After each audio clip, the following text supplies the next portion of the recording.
Some weapons are only found in the hands of those who are privileged. They are divine weapons. These weapons are the materialization of a person's soul. Thanks to this, these pieces of equipment are endowed with unique abilities. A noble family once defeated the evil god, the Catastrophe Duchy. From birth, its members have everything: bodies built for combat, exceptional talent for battle, and divine weapons that are truly incredible. The protagonist was born into this family and dreams of becoming a great hero one day, proudly wielding the divine weapons he possesses. At least that's how it should have been. But during the oracle ceremony, when one's divine weapon manifests, he ended up discovering that he wouldn't have one. It was the first time in the history of his family that this had happened, making him the first great failure. Because of this, he was considered inferior and suffered constant humiliation, being called a public embarrassment. The family's second son, Zane, was naturally unsympathetic. To him, useless people like the protagonist, who failed to attain a divine weapon, did not belong in that place. He used this as an excuse to massage the protagonist's face in an unintentional manner, performing temporary facial harmonization sessions on him. Jessica and Sarah also watched, doing nothing. Jessica, in particular, seemed to enjoy the humiliation sessions. Sarah,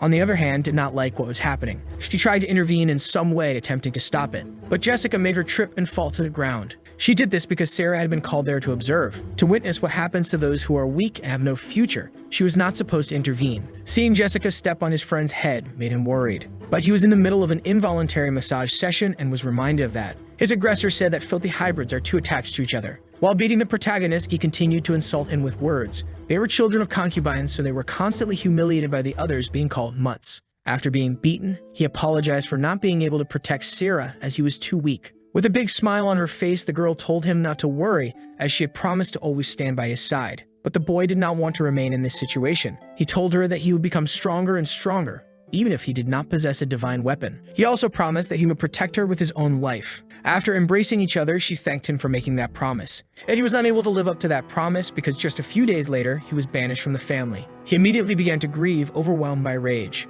Because he knew that she would be persecuted, he needed to become strong enough to take her out of that place. Mastering skills with a normal weapon was useless against a knight with a divine weapon, so he had to become even stronger. In truth, he had no other option available. He placed a bag full of money on the counter of that shop. Showing the gold coins, he said he would take one weapon of each type. An unusual request. The shopkeeper thought the boy was about to start a personal war. 2 years had passed since he had been exiled from his family. Riding a horse, he continued his journey. The boy had learned a few things, but he still did not have a divine weapon. Before him stood several enemies, dangerous monsters. He had many weapons to use against them. He was also eager to finally begin the fight, because he had mastered all of them, becoming formidable. He even had a firearm ideal for collecting debts from delinquent borrowers. There was nothing the creatures could do against him. At the end of the battle, a hooded man seemed to be watching everything, until he finally decided to speak to the boy. He wanted to know if that boy always carried all those weapons, and if this was the concern of someone who had failed to obtain a divine weapon. He had already forgotten about the trap he had set and was looking for someone he could trust. Someone with enough potential to eventually become a great hero. The protagonist could only have one impression of this mysterious figure. His conversation seemed like the ramblings of a madman, but an intense blue glow appeared in the man's hand, firing a bolt of energy toward the boy. A shining object was in front of him. It looked like a weapon, leaving the protagonist genuinely impressed by what was happening. The man said he would trust the boy, leaving that weapon with him. Still embedded in the ground, the object glowed while releasing energy. He thought it might be a sword and started to approach it, until he finally touched it with his hand, only to realize that what he had received was just the sword's scabbard. The Divine Sheath of Avalon, an item that allows its user to store their divine weapon and pass it on to another person. Passed down from generation to generation, it now holds the weapons of those who were the 5 greatest in history. Whoever is able to wield it will have the best armaments on the planet. The boy's determination is focused on achieving complete mastery of that item. Since that event, 3 years have passed. He was with his mentor and a dragon soared across the sky. The creature charged at them, furious. It had prepared its flames ready to annihilate all living beings from the face of the earth. But that heat was not a concern for the protagonist, who remained unimpressed. He immediately invoked Avalon and the white sheath appeared in his hand. He held it as if he were about to unsheath a sword. Focusing, he commanded the power to manifest. Then, an intense glow appeared on the sacred item, and in the boy's hand, another glow emerged, until in his grasp, the windshield of Achilles took form, powerful enough to generate an effective protective barrier against the dragon's attack. To counterattack, he invoked the Stormhammer Mjolnir. He was properly positioned to annihilate the creature, leaping onto the dragon with the hammer ready to deliver a massive blow. The strike was powerful and crushing, slamming the creature's head into the ground. A single hit was enough. His mentor declared that he had mastered Avalon. He told him that he could now go to his sister, as not even an S-rank paladin would be able to stop him. Hearing these words, hope filled the protagonist's eyes. With great joy, he said he would do as instructed. 5 years had passed since he was banished, and now he had more than enough power to rescue his sister. As he advanced, he hoped that Sarah was safe, because he was on his way to her, to rescue her from that despicable place. However, upon reaching the region, he saw that fire had consumed everything. He did not know what could have happened and immediately became very worried. Amidst the flames, he saw several banners raised. He quickly recognized those symbols. They belonged to another duchy, the Roth-Windsor. A fierce battle was underway, a civil war. This was definitely not good. He'd rushed into the castle, desperately searching for his sister, approaching a massive gate that was already slightly open. But upon entering the hall, he was met with a heartbreaking scene. A severely wounded body lay on the ground. It couldn't be possible that this had happened. That was the body of his dear sister. He took her into his arms, deeply concerned. The girl showed no reaction. It was possible that the worst had already come to pass. He remembered the words he had spoken to her and the promise he had failed to keep. Completely devastated, a desperate scream filled the air of that place. After perfecting his power, he had been unable to accomplish the one thing that had motivated him all these years. A bolt of energy was coming straight for him. It passed through the boy's body. His chest had been pierced. There was another presence there with him. That menacing mana, it was undoubtedly from a warrior of S-rank level. The man knew that this was Bel, the one who had been banished, but the boy could not understand how he had been recognized. But that no longer mattered, because he would now join his sister in the afterlife. This was definitely the person who had taken his sister's life. Raising his blade, he was ready to end the protagonist's life, who was completely consumed by his destructive grief. But already weakened, he could do nothing. His chest was pierced even more violently. After these grim events, he found himself before the priest once more. Looking at his hands, he did not understand how he had been sent to that place. That stained glass window was familiar. He was inside his family's cathedral. The ceremony was taking place, and he was certain that he had died. If this was the ceremony, then there was only one explanation. He had returned in time. The priest instructed him to clasp his hands together and visualize his divine equipment. But the boy knew what had happened the first time. At this point in his life, he had not yet inherited Avalon and was already expecting to be banished so he could restart his journey once again. But something different happened, leaving him astonished. There was no doubt. What stood before his eyes was Avalon. He believed that this time he would do everything again. With the power he now possessed, he would be able to change fate. Now his real life was about to begin. The boy looked at the sheath in his hands, fully aware of the potential it held. It was something so unusual that even the priest, who had never seen anything like it before, had something to say about it. Anticipating what the priest would say, he already knew fighting with a sheath would not be possible. As he was caught off guard, the priest said that wasn't what he had been planning to say. Even so, the boy, overflowing with confidence, assured him not to worry. That was the greatest divine weapon in existence. Now walking through the castle corridors, he was searching for his sister. If he had returned to the past, she must still be alive. His past life was still very recent, and he was deeply worried about Sarah. At last, he reached the door to her room. A girl sitting by the window heard the door open. Sarah welcomed him with a wide smile. Indeed, she was alive and well. She radiated the same beauty he remembered. Seeing her brother, whom she hadn't expected, the girl approached him to give him a hug. She also wanted to know how his ceremony had gone. The boy didn't even respond. He was just overjoyed that she was still alive. That hug was so sudden that Sarah wondered if something had happened to her brother. He still regretted not being able to save her in his previous life. The memory of that pain was still too intense for him. He would not allow his sister to go through that suffering again, for now he could finally fulfill his promise. It didn't take long for the girl to complain about the hug. It was too tight. Even so, it was fine. She was happy to have received it. Only then did she notice something on the boy's face. Tears were streaming down his eyes, and she didn't know why. Running her hand over his head, she comforted him and told him everything would be fine because they had each other. Hearing those words warmed the boy's heart. Apparently, he had grown up in Alabama. His obnoxious brother also entered the room, noticing how well the mutts were getting along. He had been looking for Bel for some time. That was Zane, the true sadist. The little jerk said he had already heard the news. His brother had received a peculiar item during the ceremony. Apparently, the priest loved meddling in others' affairs, a true gossip. Bel confirmed that he had received a sheath. His brother couldn't hide his contempt. Laughing uncontrollably, he said his sheath wasn't a weapon, and it suited that poor soul perfectly. He would never be able to fight with that, and the two of them together were truly idiots. The protagonist had to clench his fist. He was tempted to perform an unsanctioned orthodontic procedure on the little jerk. Instead, he gave him a chance to take back his words, but the little jerk didn't understand his stance. He wasn't used to seeing his half-brother stand up for himself, so the protagonist warned him again to take back what he had said. Sensing that this was a challenge, the little jerk was filled with even more hatred. Now he would teach the concubine's son a lesson. Unfortunately for the little jerk, the protagonist had years of intense training with his mentor. Landing a powerful strike to his stomach, he ensured the boy would reflect on his actions from now on. The poor kid only avoided vomiting his lunch because the food had already passed the point of no return. He collapsed onto the ground, curled up. Maybe he had felt the blow to his liver and his blood pressure had dropped. Looking down at the little jerk, the protagonist advised him not to threaten Sarah again, or he might be forcefully re-educated in proper manners. Frustrated, the little jerk called his half-brother a bastard. Now he was going to take the violence to the next level. With his divine weapon, he promised to make his brother beg for forgiveness. He would scorch his skin. Seeing that the little jerk wanted a serious fight, then so be it. He told Sarah to step back, things were about to get fun. But he reassured her first, telling her everything would be fine. He would handle this situation with ease. Preparing for battle, he summoned the mighty Avalon into his hand.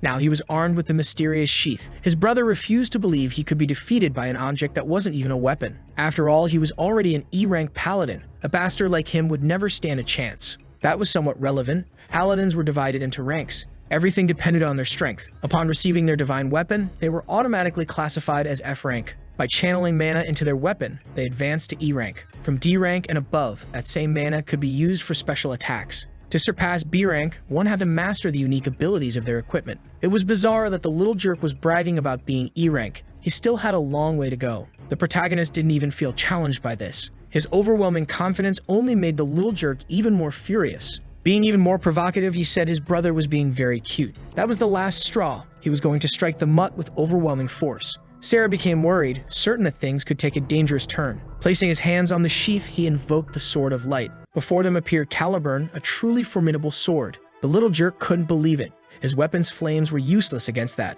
Not to mention, he had no idea what that sword even was. The counterattack caused the little jerk to lose his balance. Even more surprising was that his divine weapon had been cut by that sword. The boy looked on in fear, realizing he had been completely overpowered. Still unable to comprehend what had happened, he was sure there had been nothing inside that sheath. Approaching him, the protagonist wanted to know if he was satisfied, or if he would prefer to beg for forgiveness now. Like a true sore loser, he claimed he had been tricked. He didn't know the boy was armed. If he had known, he wouldn't have attacked because he was a coward. He even managed to threaten him, saying he wouldn't forget this. Then he fled the room, terrified, and with his underwear completely obliterated. The protagonist made sure to follow him. This wasn't over yet. Now in his hand was a fire-spitting lead dispenser at Ragnarok. With the little jerk in his sights, he fired a single shot. The poor soul tried to escape, realizing the bullet had passed dangerously close to his face, striking the wall right in front of him. Staring at the hole left by the bullet, he became even more frightened. Everything was becoming more and more confusing for him. It made no sense. How could the boy now be wielding a different weapon? He had just used a sword.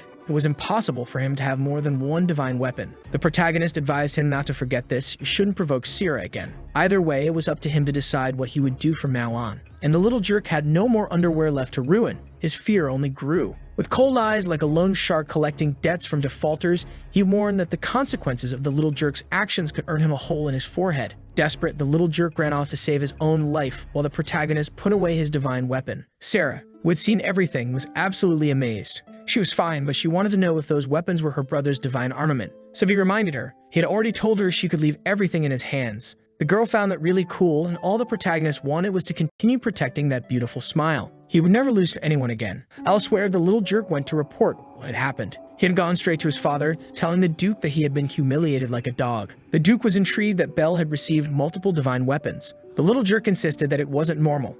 Belle must have made a pact with Beelzebub the Lone Shark, and because of that, he should be banished immediately. But the Duke ignored his words. He was too engrossed in the possibilities of having a powerful heir. Rising from his throne, he completely disregarded the little jerk. Asking where his father was going, he learned that he was heading to see Belle. He needed to confirm for himself if this was really true. After that event, the boy needed to rest for a while. He went to his bed to recover. He had won the battle, but he was still in the body of a child. He was extremely exhausted as he still couldn't control his mana with mastery. That should have been a fire shot, but it ended up being a regular shot. He was definitely still at F rank. He needed to improve his strength, but he knew he couldn't remain at this power level. He began to recall the battle he had witnessed. It was the Rothwindsers. That symbol belonged to them. They were a family with whom they had an old rivalry. Anything could have been the spark that ignited that conflict. Surely the one who had attacked him must have been from that family. But this time, things would be different. He would protect his sister. And to do that, he also needed to be more respected within his own family. The doors to his room swung open. The boy looked at the one who had entered. It had been a while since they had last seen each other,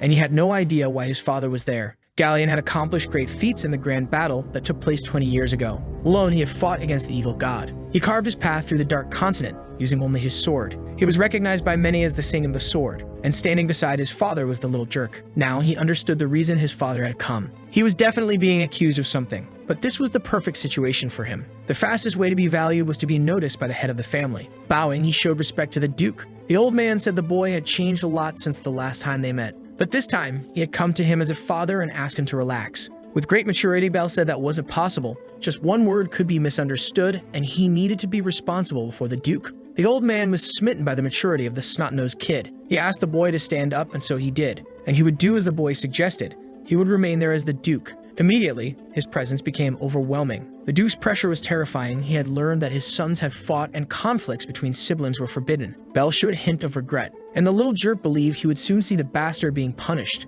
No one in that house could remain standing under the Duke's power, but the boy had already steadied himself. He said that he and his younger sister had been harassed. Hearing this confession, the Duke asked if his orders had been violated over childishness. The boy confirmed once again and added that he had no regrets. And the Duke wanted to know if he truly didn't regret disobeying his orders. Bell said that abandoning those he loved was an even greater disgrace for a paladin. He would fight to protect his sister, even if his opponent was his older brother. As he spoke, the Duke observed him intently. This was the path of the knight he wished to walk. The Duke pointed the tip of his sword at him. He asked what he would do if his opponent were him. But the boy held his ground. He wouldn't hesitate, even if his opponent was the Duke himself. The old man tried to intimidate him with his gaze, but he ended up liking his son's resilience. He said that he would let this incident be ignored, much to the little jerk's dismay. And looking at him, he was disappointed that Zane had harassed his own sister and then lost a fight. The little jerk hadn't expected to be put in his place like that. The Duke told him he should be ashamed and not show his face before him. He understood Bell's choice and acknowledged that it was courageous of him to say that, knowing the consequences of his words.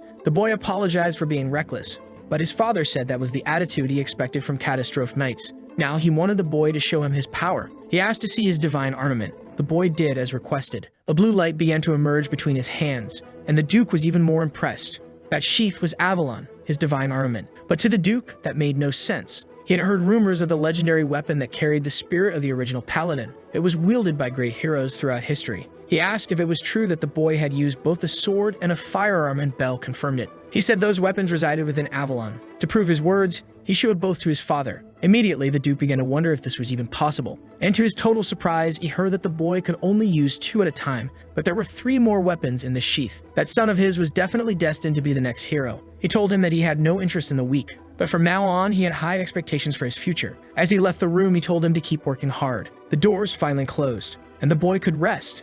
That pressure had been overwhelming. He just needed to keep improving, but it was a shame he had a child's body. He needed to reach D rank as quickly as possible, and for that, he had to hunt monsters to absorb more mana. He would head to the nearest forest to hunt some orcs. Night had finally fallen, and the head of one of the creatures lay on the ground separated from its body. In the forest, the slaughter continued. There was nothing the creatures could do, because something far fiercer was there. The beast's teeth were as sharp as iron swords. It roared furiously, asserting its dominance. That forest certainly brought back nostalgic memories. After being banished in his past life, he had trained there for some time, but something felt strange. He had been walking for a while and hadn't encountered any monsters yet. From within the bushes, a creature watched him. He finally came across some orcs, but they were in pieces. Their remains were now part of the forest's decor. It was a scene as terrifying as it was unusual, and as he tried to make sense of it, he was suddenly startled by a terrifying sound. The boy turned around to see what it was. An attack was already in motion, and he had to defend himself. The force was greater than his own, sending him flying. This was not the creature he wanted to encounter. That was definitely Fenrir. The reason there were no monsters in the forest was because of this D-rank creature. He barely had any mana left and was at most at E rank. It would be great if he could leave immediately, but looking into the creature's eyes, he knew he would be executed on the spot. The boy needed to stay alert to avoid becoming dog food. Caught off guard, he realized the monster's speed was greater than he had expected. He had to throw himself out of the way of the attack. In his hands, he summoned the fire-spitting pistol, firing several shots at the creature. But it managed to dodge them all. Now he was in real trouble, without a doubt. Since his mana was still low, his bullets weren't fast enough. The firearm wouldn't be effective. He needed to try something else. With his sword in hand, he charged at his attacker. The beast's clawed paw was a formidable threat. But the boy managed to dodge that devastating strike, and because of that, he found an opening that could work in his favor. He struck at the creature, but it managed to evade as well. Something impressive. He hadn't expected that. He needed to rethink his strategy. He was facing a real risk. If he were at his peak power, the forest dog would have already been annihilated. The wolf charged at him once again, furious.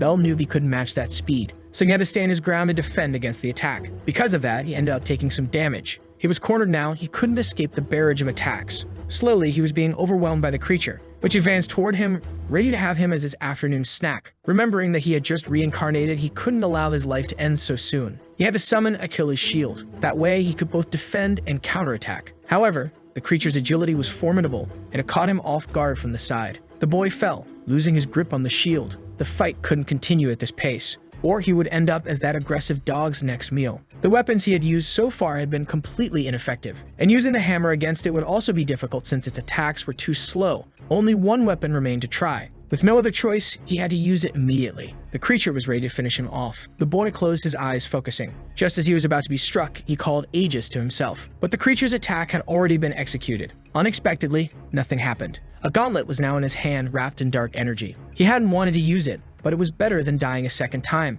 The creature was prepared to attack once again. In fact, it had become even faster. But the battle was already over. The boy had also become much faster. With the hammer in hand, he was now above the creature. It wouldn't be able to keep up with him now, and the hammer was already prepared to crush skulls. A precise and devastating blow struck the creature, which writhed in agony, its teeth rearranging themselves in its mouth. Aegis was the gauntlet of darkness. It increased the physical strength of its wielder. But that wasn't all. Whoever used it would begin to hear a voice giving them orders to destroy. The wolf was still alive and even more furious. As time passed, the wielder only grew stronger, and his desire to take lives intensified. He eagerly awaited the creature's next approach, dodging all the attacks coming his way. Now the wolf was at a disadvantage, and the boy seemed to be thoroughly enjoying himself. At last, the wolf no longer belonged to the world of the living. The protagonist was relieved to have ended it quickly. That weapon couldn't be removed in battle, and its effects grew stronger over time, dragging its user into darkness. Now he needed to understand why there was a Fenrir in that forest. While he was thinking, he noticed something different about the hammer.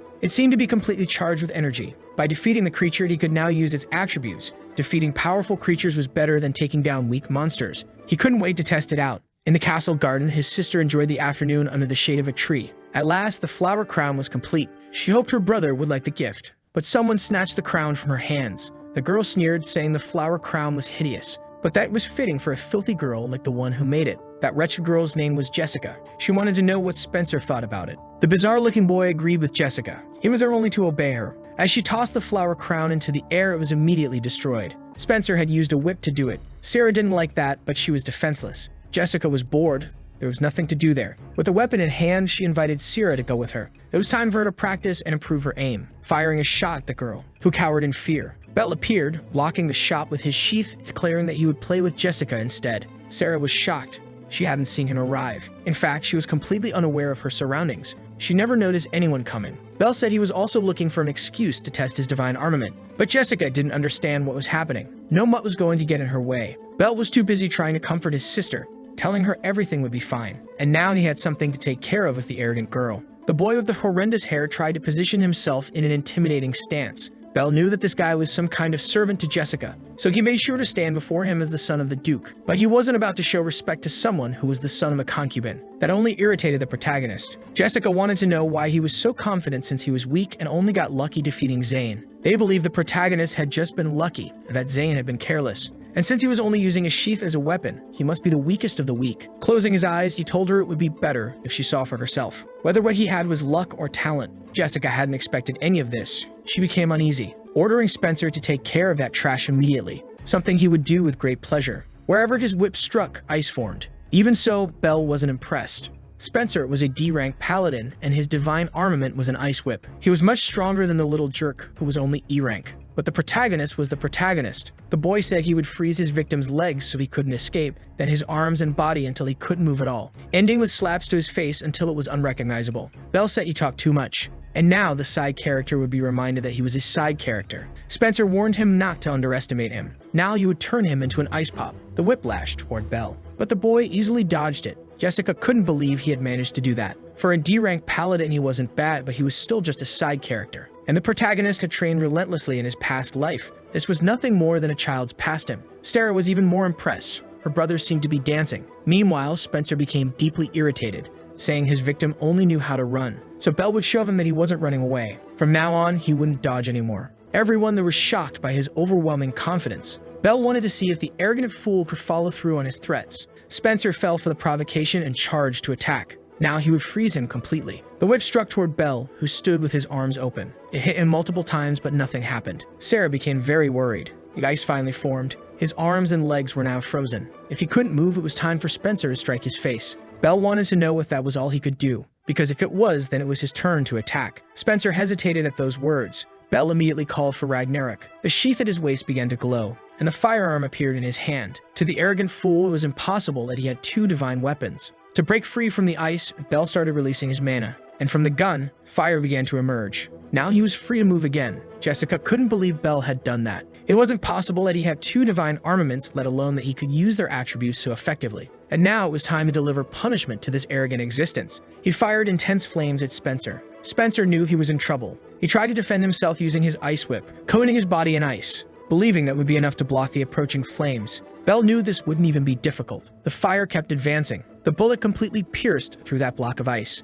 Spencer couldn't believe he was about to be crushed so violently. The projectile struck his chest with tremendous force. The impact didn't pierce through him, but it caused considerable damage. He fell to the ground to Jessica's horror. The mud had shattered the ice and defeated a E-rank paladin. And since she was only E-rank, she knew she had no chance at all. The protagonist looked at her. He told her it was all over now. The girl summoned her divine armament. She told him not to come any closer. The fear was so overwhelming that she couldn't hold her weapon without trembling. She fired multiple shots at him but missed every single one. Desperate, she begged him not to come any closer. But her feet were hesitant. She fell on her own, as fear was the most abundant thing in that place. Bell remained standing before her. Jessica's fear continued to grow. Before her stood someone who could end her life if he wished. Firmly, he warned her not to bother Sira again. The girl couldn't respond. She was paralyzed. All she could do was flee while she still had time. Sarah ran up to her brother, extremely grateful. She wanted to know if the whip had hurt him, but he said Spencer was so weak it was pitiful. Sarah praised Bell's strength, but he told her he was only strong so he could protect her.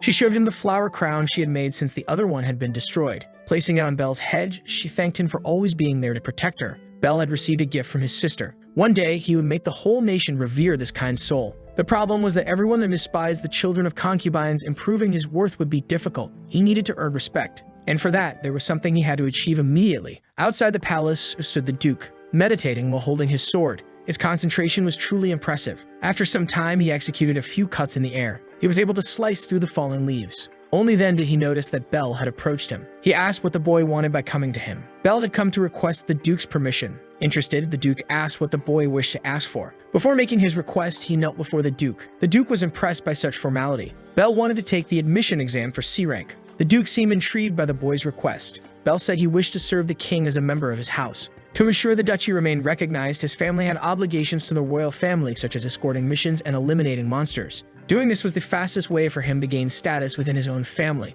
That way, he would earn recognition by completing difficult tasks. To obtain the best missions, he needed to take this exam. Looking at the boy, the Duke realized he had great ambitions, but he made it clear that it was still too early for him to take that exam. He should first become a full-fledged paladin before even considering C rank. And at the moment, he was only at F rank, having just received his divine armament. He should focus on the E rank exam first. What the Duke didn't expect was that the boy had something to show him. Presenting a fang to him, Bell asked if it was enough to change his mind. The Duke knew exactly what that was. It was a Fenrir fang. Immediately, he asked how the boy had obtained such an item. Without hesitation, Bell showed him one of his divine weapons. The hammer was now charged with intense electricity. Bell admitted it had been a bit difficult, but he had managed to discipline that stubborn mutt. Seeing the energy surrounding that hammer, the Duke realized the boy could already use attributes. Moreover, he had managed to defeat a D-rank creature. The boy was truly strong and should be eligible for the C-rank exam. He would allow the boy to take the exam under one condition. He was not to even consider the possibility of disappointing the duchy. Filled with confidence and gratitude, Bell assured him he never would.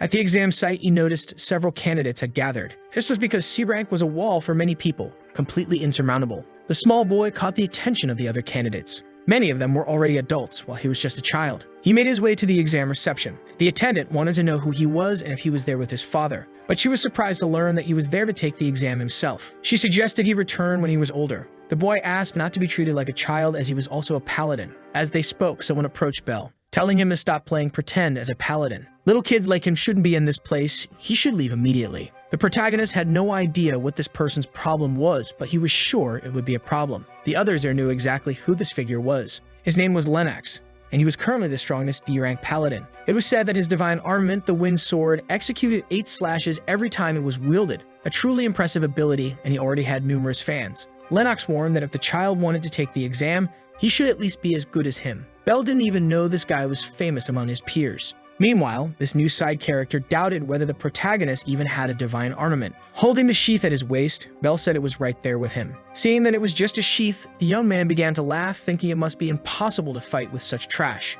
Other side characters started laughing as well. They never imagined that divine armaments could be so useless, and they were grateful they weren't as pathetic. Lennox said he didn't care if an ignorant child wanted to throw his life away like that, but it annoyed him that his participation in the exam put them on the same level as if they were equals. Taking his leave, he warned that the little piece of trash should return to his mother's lap. With the annoyance session over, Bell told the secretary to register him immediately. She wanted to know if he was sure about this, but he was unwavering. For that, he needed a recommendation from a B-rank knight or higher, as well as being at least D-rank himself. With that recommendation letter, he should be able to participate, resolving all issues. The girl knew that it was highly unlikely that anyone would recommend a child, but as she read the letter, she realized it came from the Duke of Catastrophe himself. Only then did she realize that the child before her was also the Duke's son. The participants gathered in the arena, the place where the exam would take place. The instructor began giving instructions on how the exam would work. First, they would be transported into a dungeon using that teleportation stone. They would have 5 hours to return with the Jewel of Light. In total, there were 3 of them inside the dungeon.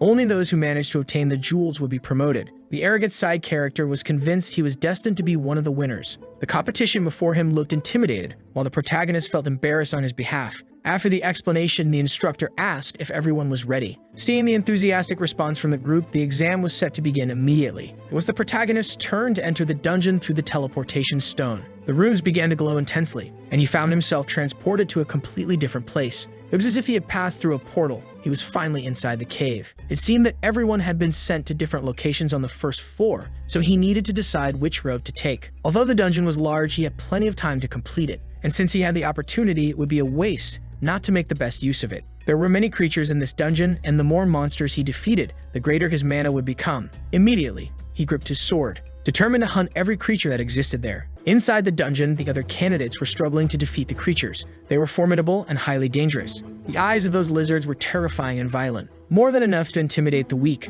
The arrogant side character didn't understand why the others were struggling against such weak creatures. He could annihilate them with a wide grin, as it didn't require much effort on his part. His feats earned him the admiration of the others, and he continued to defeat the monsters. Overconfident, he declared that he wasn't mediocre like the rest. To be honest, he found the difficulty frustrating. The side characters were happy to follow him, as they would remain safe. Accompanied by them, Lennox warned that they would have the privilege of witnessing his skills firsthand, and that weaklings like them were only good for wandering around. After exploring the dungeon for a while, the group encountered a massive door. That must be the final chamber. He hoped he could find some real entertainment. Unexpectedly, there were multiple D-rank monsters in that place, and the jewels were positioned on an altar at the far end of the room. One of the creatures began walking toward the group. Lennox was confident he could slice it to pieces, delivering multiple slashes toward the monster. But his body was so tough and resilient that it took no damage at all. It was time for the creature to counterattack. For the first time in the dungeon, the arrogant side character found himself under pressure from one of the monsters. The blow was so strong that he lost his balance, but he was still shocked that his attacks had no effect at all. Even the other side characters couldn't believe what was happening. They immediately became worried because the other creatures had now focused on them. The guy from Clava had to act quickly to save his own life. He managed to strike one of the monsters attacking him, only to realize that physical attacks were completely useless against it. Meanwhile, the woman was struggling against the flying creature. This particular monster could attack with its feathers without even needing to get close. Lennox finally realized the difficulty level of this final exam stage. There was a monster capable of resisting each of their divine abilities. Against that stone creature, he was completely ineffective. Terrified and unable to act, he closed his eyes, expecting the worst. But the terrifying creature was destroyed before it could land a blow on the candidate. He opened his eyes, still in shock. Bell was relieved. If he had arrived a little later, the worst would have happened. He had quite a bit of fun while hunting, but Lennox immediately recognized him. It was the little piece of trash taking the exam. A monster immune to physical attacks was approaching him. Bell had to change strategies to deal with that creature. The sword was the ideal weapon for this. Lennox was surprised that the boy's divine armament had transformed. Bell finished off that creature with a single strike. Now he had to deal with the one flying in the air. He had the perfect equipment for that, capable of firing multiple shots. Riddling the creature's body with bullets, he turned it into a winged sieve. The other side characters couldn't believe that the boy was truly strong, considering that his divine armament was just an empty sheath. Lennox had no idea how it was possible for him to have multiple divine armaments. Not to mention, the boy had immense mastery over each one. Since time was short, he had to finish off the creatures quickly. Watching from the sidelines, the arrogant side character couldn't believe that a child could be this skilled. While he remained in shock, the protagonist continued defeating the creatures. With everything properly taken care of, he just needed to collect one of the jewels. He finally reached the altar where they were positioned. The side characters approached him, ready to start their flattery session, something the protagonists found incredibly annoying. They quickly revealed their toxic nature by belittling the one they had been worshipping just moments ago. They said that compared to the child, he was absolute trash, and they had always been wrong about him. Linak's confidence had been completely shattered by that experience. The two side characters believed they would claim the remaining 2 jewels. Without saying a word, Bell summoned his hammer. He had already obtained the necessary jewel for his own approval, and he was ready to do something very entertaining. He struck the altar with a powerful blow. To the shock of the 2 groveling side characters, they asked what the hell he had done. He had destroyed the remaining jewels. Showing them the only jewel left, he told them that if they wanted it so badly, they just had to come and get it, adding that besides being useless, they were just sycophants who leached off other people's talent, people who took pleasure in belittling those who were no longer useful to them. They were unworthy of calling themselves knights. Being scolded by a child utterly devastated their egos. Bell left the room, abandoning the side characters there. Linak seemed to have learned something from that reprimand. He recognized his weaknesses, admitting that he had been arrogant, and thanked Bell for it. But he wouldn't let that be his downfall. The protagonist found it surprising that he had been honest and had ambitions, confirming that one day they would meet again. Outside, the boy celebrated. He was finally a C-rank knight, and since he had hunted many monsters, his mana had increased significantly. Now he just needed to gain respect within his own household to be able to protect his sister. At last, he arrived at the Duke's residence to share the news. But the Duke seemed to be in the middle of a serious meeting. There were knights planning to overthrow the Meldia family. 3 B-rank paladins were approaching their lands, and the Duke's family had been tasked with eliminating them. It seemed that another noble family had had trouble with these paladins. Rumors suggested that these knights had enchanted their weapons with forbidden spells. The B-rank paladins now understood why they had been summoned there. The Duke declared that they could not allow karma to continue like this. They had to eradicate them immediately. One of the knights noticed someone was missing. Jin wasn't there with them. Placing a book on the table, a young man asked what the meeting was about. Immediately, the others turned to see who it was. The young man declared that this organization had already been annihilated, because he, the one who would become the next Duke, would be the reason for it. Meanwhile, one of the maids was bringing a meal to her lady, informing her that the food had arrived. Sarah prepares to sit at the table. Being very polite, she thanked the woman for her work, who left the room not giving any importance to this gratitude. Sarah seems to be very sad. She looks at her meal without any enthusiasm. Finally, her brother enters the room, announcing that he had arrived. He looks at her with great joy. Sarah responds in the same way. She does not know where he had gone and was very worried. Belle informed her that he had to take care of something important and that he brought gifts for her. On the table now lies a complete meal. Sarah was very happy with the apple pie that had been brought, and she hopes to eat all of it in the company of her brother. But that is not the time to enjoy his sister's company. The food is always the same since even the servants despise the children of concubines. He needs to work hard to improve his sister's quality of life immediately. The meeting with the Duke is still in progress. He is impressed that one of his sons managed to defeat Karma alone. This can only mean that Jin has already reached level A. As expected from the Duke's eldest son, he is on another level. After that, he also sat at the table. He wants to know if his father has anything else to say. He said that the king had assigned another task to their family. They were to escort Princess Rilke Schudig-Villain. She would pass through a city near the duchy, and they should ensure her a safe journey. One of the knights wondered if the royal guard was not enough. Another said that the royal family should not yet be informed that karma was no longer a problem. Thus, the safest route should pass through Ricotta. While they were talking, another person entered the hall. The boy asked them to wait before making a decision. His appearance caught everyone's attention. The knights know that this is Bell. The Duke could not deny that he was very pleased with his son's talent. It seemed that the exam was already over. Showing his certificate, the boy confirmed that he now belonged to level C. It is impressive that he achieved this at such a young age. Now, the Duke wanted to know why he interrupted them. He wanted to suggest a different route for this journey. One of the knights was surprised that a boy had something to suggest. The route that passes through Ricotta has no monsters, which is why there are so many bandits, and the journey would take 3 days. It would be better if the trip passed through the monster plain. One of the knights warned that that place was definitely dangerous, but the boy knows the monsters that inhabit that region. Most of them are chimeras and horrors of the dark. Both are nocturnal creatures, so traveling during the day would be much safer. Not to mention, it would take only a single day to reach the destination. The knight, unfortunately, had to agree with this. After listening to the boy, the Duke realized that he was assertive and knew a lot about monsters. Now it remained to be seen what they thought of it. Because the boy wanted to be entrusted with this task, he was confident that he could escort the princess safely. His stance made the Duke remain thoughtful.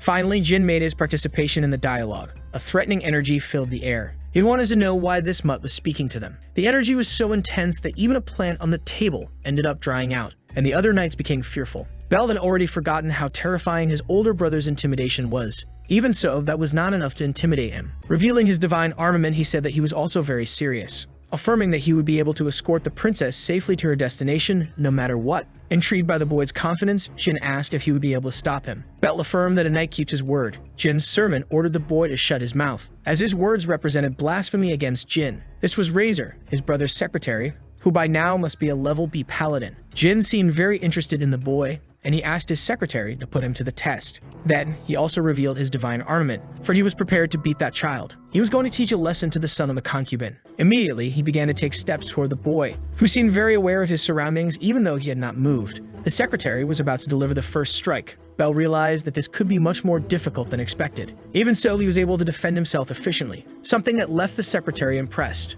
Jin also seemed to like what he had seen. That was faster than expected. It is still too early for him to defeat a level B paladin in combat. Firmly and authoritatively, the Duke announced that that was enough, affirming that Bell would be responsible for that task. The secretary asked if the Duke was serious about this. Since Karma had already been annihilated by Jin, this would be an interesting task for a first mission. Bell respectfully thanked him, affirming that he would not disappoint. Jin is watching the boy attentively, but his sinister smile hides something. Bell needed to go to the royal palace. This is the first time he has ever been to that place. He heads to the gates to make his entrance, but he is stopped by the guards, who say he cannot simply walk in. The boy introduces himself, showing his paladin certificate, and informs them that he is responsible for escorting the princess. They have difficulty believing that such a child has already reached level C. Properly identified, he was able to pass through the gates. The guards doubt the child is capable of protecting her highness, but the protagonist remains completely determined. Finally, the princess's carriage arrives. She said that her bodyguard is very cute. She apologized to him, confirming that she would not need his help.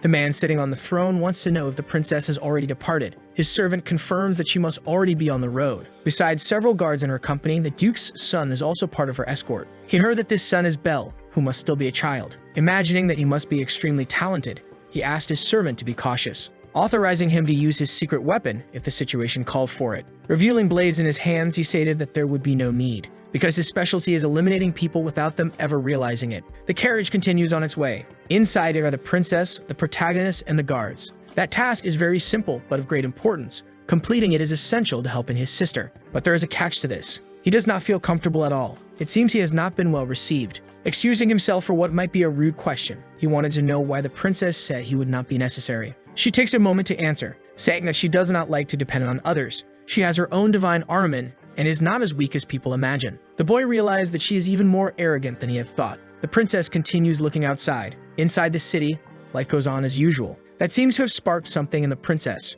She looks outside with great enthusiasm. The boy enjoys seeing her joy, but the princess felt uncomfortable with that. He apologized, stating that she reminds him of a lot of his sister, and he is sure she would have reacted the same way looking at all that. The princess asked if they usually get along well. Belle told her that they play a lot when they are together. Since she is still very young, that games are simple things. The princess said that she has many siblings but cannot trust any of them. Imagining that it might be due to conflicts over succession, Belle felt sorry for her. He said that in his own household he goes through a very similar situation. His siblings often persecute them for being children of a concubine. Since his mother is deceased, there is no one to protect them. The princess seemed interested in that. Belle said that she must feel the same and could confide in him if she felt comfortable. But she does not want to depend on anyone, much less on someone like him. The boy does not know what her situation is, and assuming that he understands, something was disrespectful. Around the road, outside the walls, they are being watched. Night finally fell upon them. They reached their destination in one day as planned. But for the princess, it had been very exhausting. The gates open, and she is received.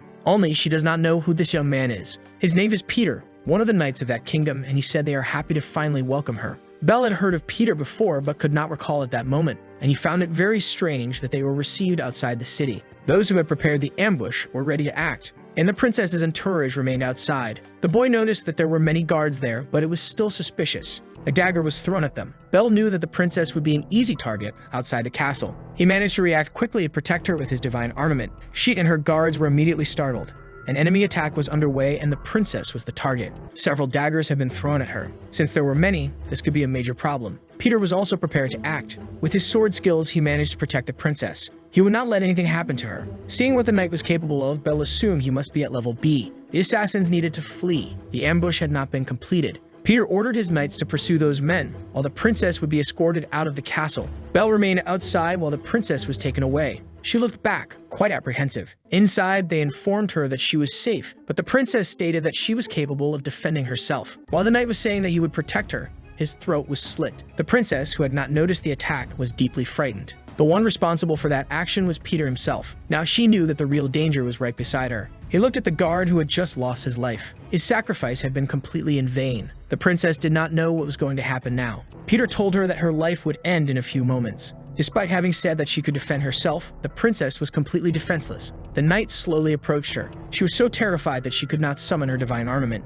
Peter revealed himself to be a degenerate, wearing a horrifying smile. The princess now needed someone capable of saving her. The window of the room was shattered. Peter was surprised by what had just happened. One of his men had been eliminated, and the boy responsible for the escort was the one who did it. Of all the possible people to take action, it was not the boy that the princess had been expecting. He apologized for being late. The boy finally stepped down from the window. Looking at the princess, he informed her that from that point on, the job was his responsibility. Peter had assumed that, strategically, the guards would take the bait outside. He did not believe the boy would be capable of defeating him, and finally, the protagonist remembered who this person was. But Peter ended up very confused. His real name was Von Riegel. This fact left the knight extremely surprised. He had not imagined that the child knew that. If his divine armament consisted of 2 combinations with 3 thunder dice, so far he had managed to eliminate some counts, even bringing down a marquis. Impressed by the child, he wanted to know how he had discovered all this. In his past life, he was the one responsible for bringing him justice, which is why he knew all these details. The boy had not imagined that he would go after the princess one day, but now he would not escape his fate.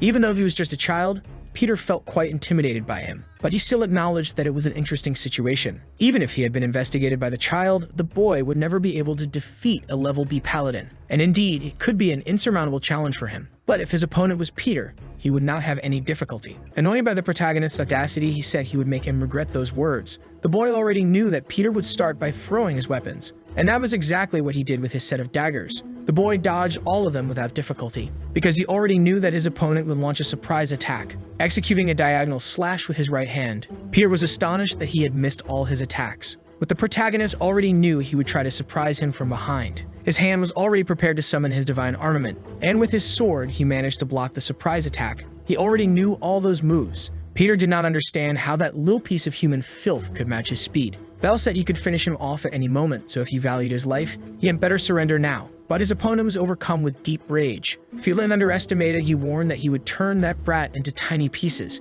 With his anger, his attacks became even more predictable. That was his weakness. Guided by his fury, he delivered multiple strikes, but none of them were able to reach the child. The princess was impressed by his combat skills. Even though he was small, he was fighting an assassin as if it were something simple. He silenced all those attacks. The princess realized that, in truth, she talked too much. The ring on one of her fingers began to glow, and the protagonist, now out of patience, announced that he would put an end to this once and for all. The first attack he struck against his opponent was effective. Peter had been wounded. He needed to rethink his attack strategy. He realized that all his movements were being read. Things were happening just as his boss had warned. That boy might be extremely talented, or there could be something else about him, so he should not be careless. Facing the difficulty, he decided to use his greatest trump card. The protagonist was aware of this. He would use his ability an impenetrable barrier of light, and he told him that this was no problem at all, as he would be able to overcome this challenge. Peter believed the boy was merely being arrogant, so he began to open that small vial. Even knowing what it might be, the protagonist grew worried. Those were the tears of the Dragon King.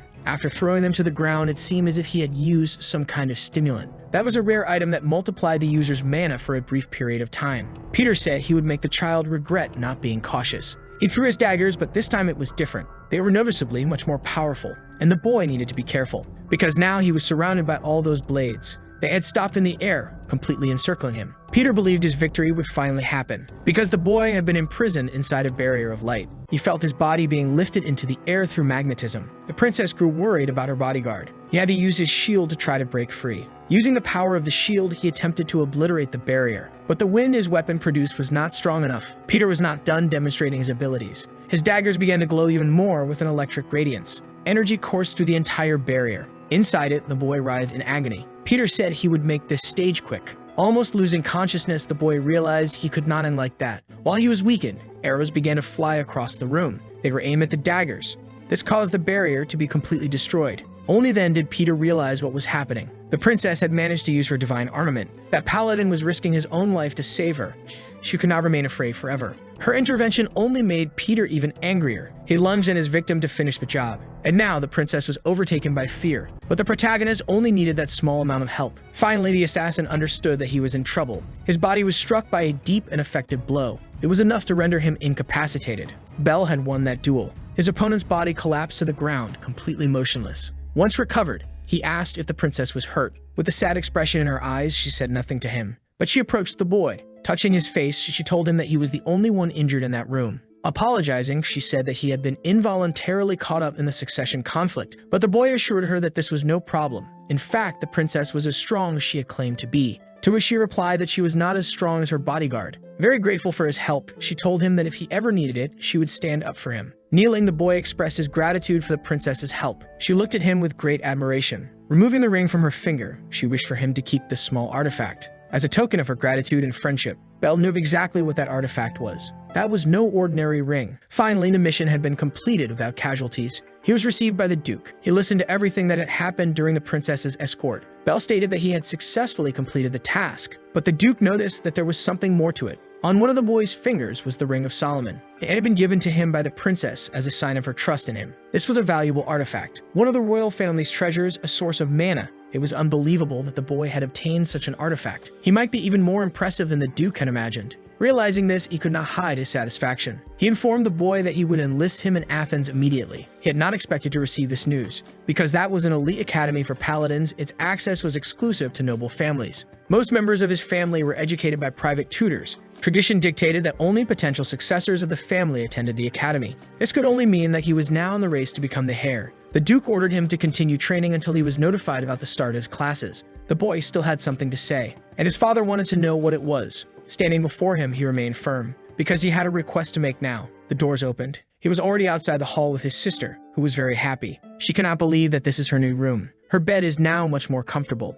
It was the Duke himself who gave permission for this. He requested that they move into the main house, as this would contribute to earning the respect of others. The girl cannot hide how happy she is. She notices something different about the boy's hand. There was a small wound on it. He said that he got injured on his last task. Knowing this made her a little worried, but soon they went back to playing. That made him feel even better. Sarah would definitely be well taken care of from now on. Now he needs to focus on his future, because in 5 years a catastrophe will happen. His sister could be in danger again, and he needs to gather information to find out who is responsible for it. And to do so, he must become the heir of his family. Jin's servant goes to his room to report something. He bows, waiting for permission. But Jin remains focused on his painting, staying deeply concentrated on it. The servant reported that the bastard brother would be sent to Athena Academy. He was the first since Jin himself. They should eliminate him immediately. But Jin had no interest in that. He put his painting aside for a moment. He stated that his brother posed no threat for now. His brother's growth would be advantageous as well, because there was something he truly enjoyed doing. His servant was surprised by that.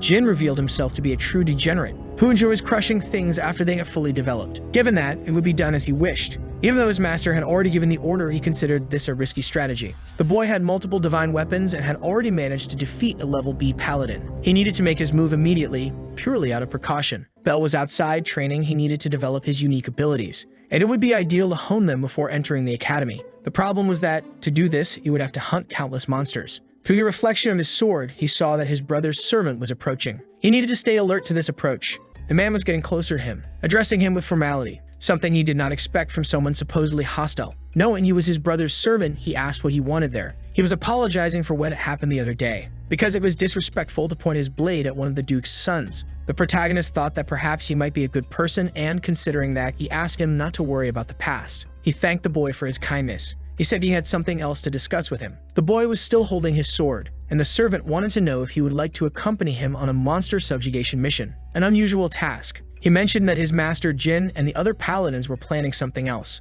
He was impressed with the boy's performance and wanted to help him. This was a very strange invitation. He could not refuse it since he was the Duke's son, but he recognized that he needed to be cautious. He said that he would accept the invitation, and the man thanked him deeply, because he planned to eliminate him during this task. The protagonist asked where they would be going. It was a remote place called Ika, and he knew exactly what kind of place that was. He had forgotten, but it was the perfect place to use a special method to increase his mana. Ambrosia was a rare item that permanently increased the user's mana. The carriage set off toward the location for the monster eradication. The protagonist was inside it, eager to eliminate some creatures while thinking how great it would be to get some ambrosia. But the chances of obtaining it were slim. To do so, he needed to enter a hidden dungeon, and he knew the location of one of these hidden dungeons, because it would appear near that city called Ithaca. Since it was already nighttime, they needed to find lodging. The man would pass along the necessary instructions. They needed to eradicate some leviathans. They had been informed that several of them were in that location. They were level C monsters. Since it was already late, they would start at dawn the next day and needed rest for that. the boy said he would go to his room.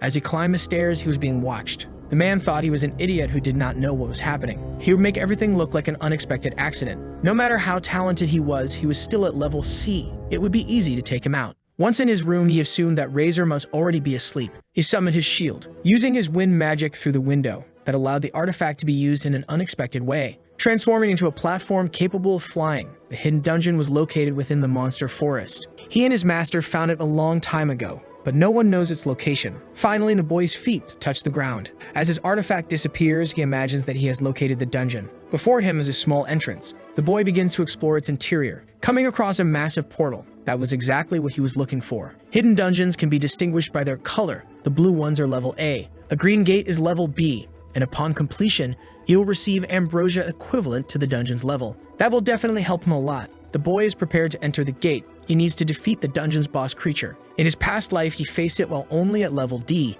His master had warned him that it was too early, and it might still be difficult for him now, but he cannot retreat just because of fear. He placed his hand inside the gate. Passing through it, he thought about how he needed to get stronger as quickly as possible. Inside the dungeon, he was already battling the first creature, but it did not seem challenging enough. He observed the movements of that Phantom Knight, which was prepared to advance and attack once more. It delivered swift and precise strikes, but the boy was able to keep defending himself, and in doing so he found an opening in the attack, striking the knight while it was completely unguarded. But his strike was not enough to defeat it. On the contrary, the force of the impact threw the boy backward. He needed to switch weapons, and now he wielded the mighty hammer. With it in his hands, he managed to land another blow, yet the creature remained unscathed. Physical attacks were not enough to destroy that armor. It was up to him to try another strategy. Using his sword once more, he made his blade shine. He was going to attack using magic. The strikes hit the armor. Even so, they failed to cause any damage. He had never seen a creature like that before, but he understood that he was still only at level C. Once again, he was pressured by the Phantom Knight's attacks.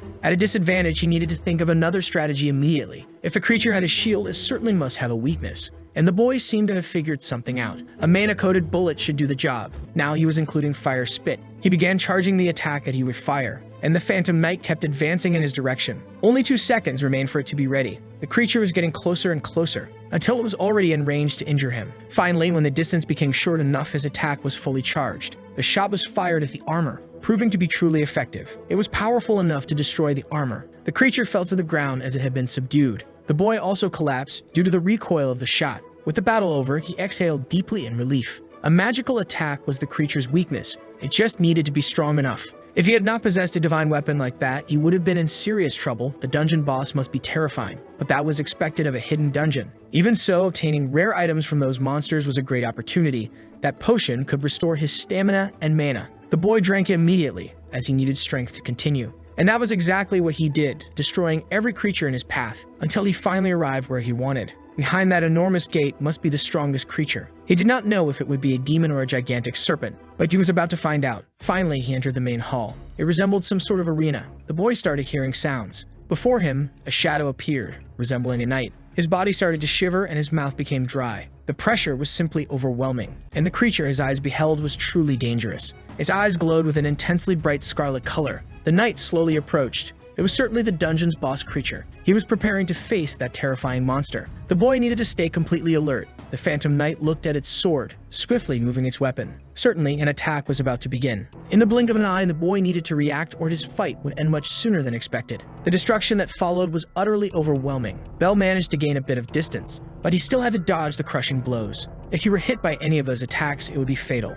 Once again, the creature turned toward him, forcing the boy to leap away. That was the opportunity he needed to summon his sword. Now he could attack as well. Finding an opening, he struck the Phantom Knight in the back, but its armor was much denser than he had expected. Once again, he would have difficulty breaking through that steel. The boy had no time to think. He needed to stay focused on his dodging. He decided to try the strategy that had proven effective earlier. Using his fire spitter, this was the best strategy he had. This time, he would charge the attack for much longer. A total of 5 seconds. He still needed a bit more time to charge the attack, and as soon as it was ready, he fired the Phantom Knight, hoping that it would be enough to win. The attack was heading toward the creature, impacting cleanly with no defense at all. To his total surprise, it had no effect whatsoever. He noticed a strange marking on the Phantom Knight's chest. That magic resistance was truly formidable. Once again, the boy found himself cornered. He was lucky that his agility was enough to keep dodging. Needing much more defense, he decided to use his shield as well. With it, he managed to block a direct attack, but that destructive power was far too dangerous. With trembling hands, he realized that something had happened. The Phantom Knight was changing its attack pattern.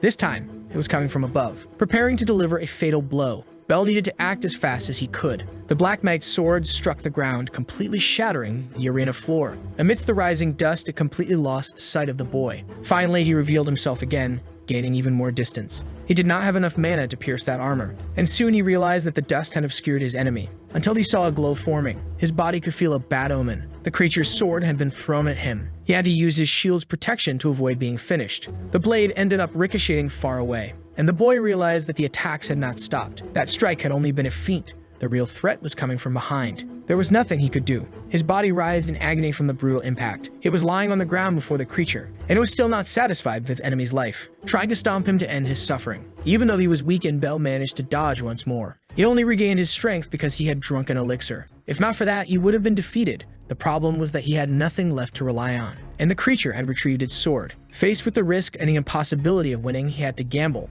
The shield was the heaviest weapon he had. That gave him an interesting plan. He imagined that he could throw it at the correct speed using wind magic. Finally, the shield had become an offensive weapon. It was now the most powerful projectile he possessed. His plans were thwarted. The Phantom Knight managed to dodge, something the boy had not expected, and this time he was completely unarmed. There was nothing left to stop that blade. Completely cornered, he realized he would not be able to dodge, and now there was no shield to protect him. He needed the trajectory to be corrected to have a chance at survival. Surprising the creature, the shield managed to hit it, buying him enough time to dodge the sword. Seizing the opportunity, the boy advanced. This time, he would change his type of attack. With the strength of his hammer, he hoped to cause some damage. The Phantom Knight knew it would not be able to dodge. The force of the impact proved devastating. After that, the creature fell to the ground defeated. Bell was panting after that fierce battle. His strategy with the shield had been very risky, but it had proven highly effective. Now he needed to stab whatever was inside that armor. But the boy had taken too long to do so. The knight was standing once again. That battle was not over.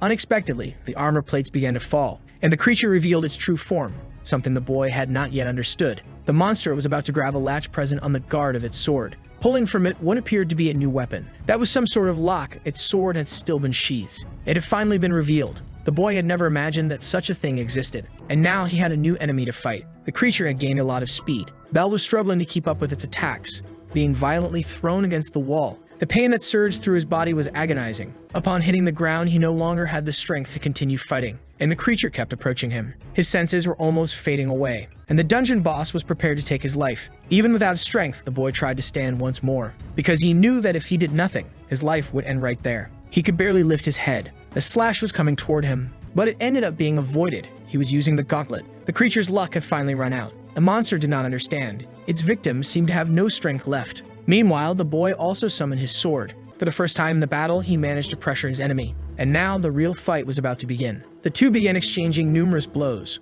Both were much faster now, and the battle extended throughout the entire arena. Without armor, the monster had actually become much stronger, but it was still not stronger than the protagonist when using the power of the gauntlet. He was confident that he would resolve this conflict now. The colored marking on the monster's body changed hue. It now glowed bright red. The protagonist's sword passed through the creature's mirage. He immediately realized that his sword had cut through nothing, forcing him to defend against an attack he had barely seen. That color change made the creature even faster, and because of that, the protagonist was once again pressured. But he had not been defeated yet, and he needed more power to win. The more power flowed through his body, the riskier the situation became. That surge of strength was truly intoxicating. A grotesque figure appeared in his mind. The gauntlet was cursed. To receive that power, he needed to offer up his own soul, and the protagonist was about to make that pact. That mysterious aura began to envelop him, making him lose control. He could not resist so much power. It was as if his very existence was fading away. The entity warned him that he truly needed power now. The reason for his suffering was his own lack of strength. That was why he had always been oppressed. And because he was weak, he had ended up losing his life. By now, he should be exhausted from being so weak. It was time for him to be the one who took what he desired through strength. Little by little, he was losing control over himself. The creature saw this as an opportunity to execute him, but his opponent had already transformed his own power, now standing on equal footing with the creature's strength. The shockwave resulting from their blades clashing was devastating. There was only one thing driving him now, his insatiable desire for destruction. He no longer wanted to win, he only desired to destroy, and the creature would be his first obstacle. And after that, he would destroy anything that stood in his way. Even on the verge of losing control, the boy remembered his sister. That gave him a spark of awareness. Bell was still fighting the powerful creature. He realized that he could not pay this price now, because there was a beloved sister waiting for him. His battles were not motivated by the desire to take lives. The true motivation behind his desire to grow stronger was the need to protect his sister. In this way, he managed to regain control over himself. It was time for that creature to yield the power it possessed. The power of Aegis was truly formidable. He managed to push the dungeon boss back with ease. The entity tried to tempt him. He only needed to ask, and it would give him its power, as long as he offered his soul as payment. Because of the internal conflict, the boy still hesitated. But he decided to attack nonetheless, and the creature advanced toward him as well. Both prepared powerful strikes, only to find themselves once again engaged in rapid combat. The creature attempted to surprise him with a mana attack, but its speed was once again surpassed. The boy managed to disarm the creature, forcing one of its arms to part from the rest of his body. That would make it impossible for the creature to continue fighting, and the protagonist finally found the opening he needed, slashing the creature in two. At last, it seemed that the monster had been completely subdued. The winner of that battle was Bell. Still feeling power flowing through his body, he observed the creature's form, which, having no more life, began to disintegrate. That challenge had reached its conclusion, and now he could rid himself of the cursed gauntlet. That enemy had been far too powerful, and the boy had almost lost control of himself. He needed to avoid using that gauntlet as much as possible. Before him, the small vial had appeared. It was the item he had been searching for, ambrosia. If he drank the contents of that vial, he would have as much mana as a level B paladin, allowing him to use his divine armament abilities. The truth was, he had never seen a vial of ambrosia before, and he was a bit concerned. But he knew that he needed to drink it if he wanted a better future. At first, he felt no change at all. After a while, he began to feel his mana increasing significantly. It was incredible. He had reached level B instantly. After the power came the pain, so intense that the boy almost felt incapable of resisting. His chest ached, and at the same time, he felt as if his body was burning. The sheath on his waist began to glow intensely. Not knowing what was happening, he collapsed to the ground, unconscious. Now he was lying in the center of a magical formation, waking up still very startled. He had no idea what place this was. It was as if he had been teleported to another dimension. A man welcomed him to this place. He had finally woken up. That was his mentor, and been a long time since they last saw each other. Even with his face hidden under a hood, the boy recognized him. There was no doubt that this was his master. Other people were also present in that place. A girl carried a hammer, and a concealed man was the bearer of the gauntlet, as well as a knight who wielded a sword. In that place, he was warmly received by all of them. It was the first time in his life he had learned of something like this. That was the dimension of souls. Seeing his disciple again left the man very emotional. The boy was also happy about this reunion. His master's name was Regis. It was he who had given him Avalon. He was the original bearer of the Achilles shield. Seeing his master so unexpectedly was truly gratifying. But he could not understand anything. He did not know how he remembered him since he had returned in time. The master said that he had been watching his pupil from that place. He had witnessed his death and reincarnation. Hearing this, the boy became intrigued about the nature of that place. That space existed within Avalon itself. It was where the divine armaments were stored, along with the souls of each of their successors. This statement left the boy perplexed. He wanted to know where his former master's body was. He replied that his body was probably somewhere in the mountains, enjoying retirement. Avalon was a divine armament that bonded with the souls of its bearers. By carrying it through time, its bearer lost connection with it, but his consciousness remained linked to his body. The boy immediately imagined that returning to the past had been the work of his armament, but the master doubted it. At the very least, he did not know that the armament was capable of such a thing. But the boy had not expected that even his master could not provide him with that answer. Reunited with him once again, his master told him that he had done an excellent job protecting his sister. He congratulated him for that, but the boy felt embarrassed upon receiving the praise, and he wanted to know why he was there with him. The master was about to begin his explanation, but one of the souls started moving. He said that the two of them were taking too long, and then he also wanted to talk. His name was Revan, the wielder of the fire spitters. The master warned that he had not finished speaking with his disciple yet, and the man asked him to be a bit more flexible, saying that he was not a stone golem. Before them, the boy just watched, understanding absolutely nothing. Introducing himself to the sixth successor, he said it was a pleasure to meet him. The boy remained thoughtful for a moment, and when he tried to shake his hand, he realized that the man was playing a joke. That man was extremely easygoing, something the boy did not understand. Seeing his confusion, Revan found it quite amusing. He said that the sixth successor was indeed very naive. The girl also joined them. Charlotte noted that the newcomer was still adapting, but the man said it was just a harmless joke and asked if Haru agreed with him. But the man was extremely shy.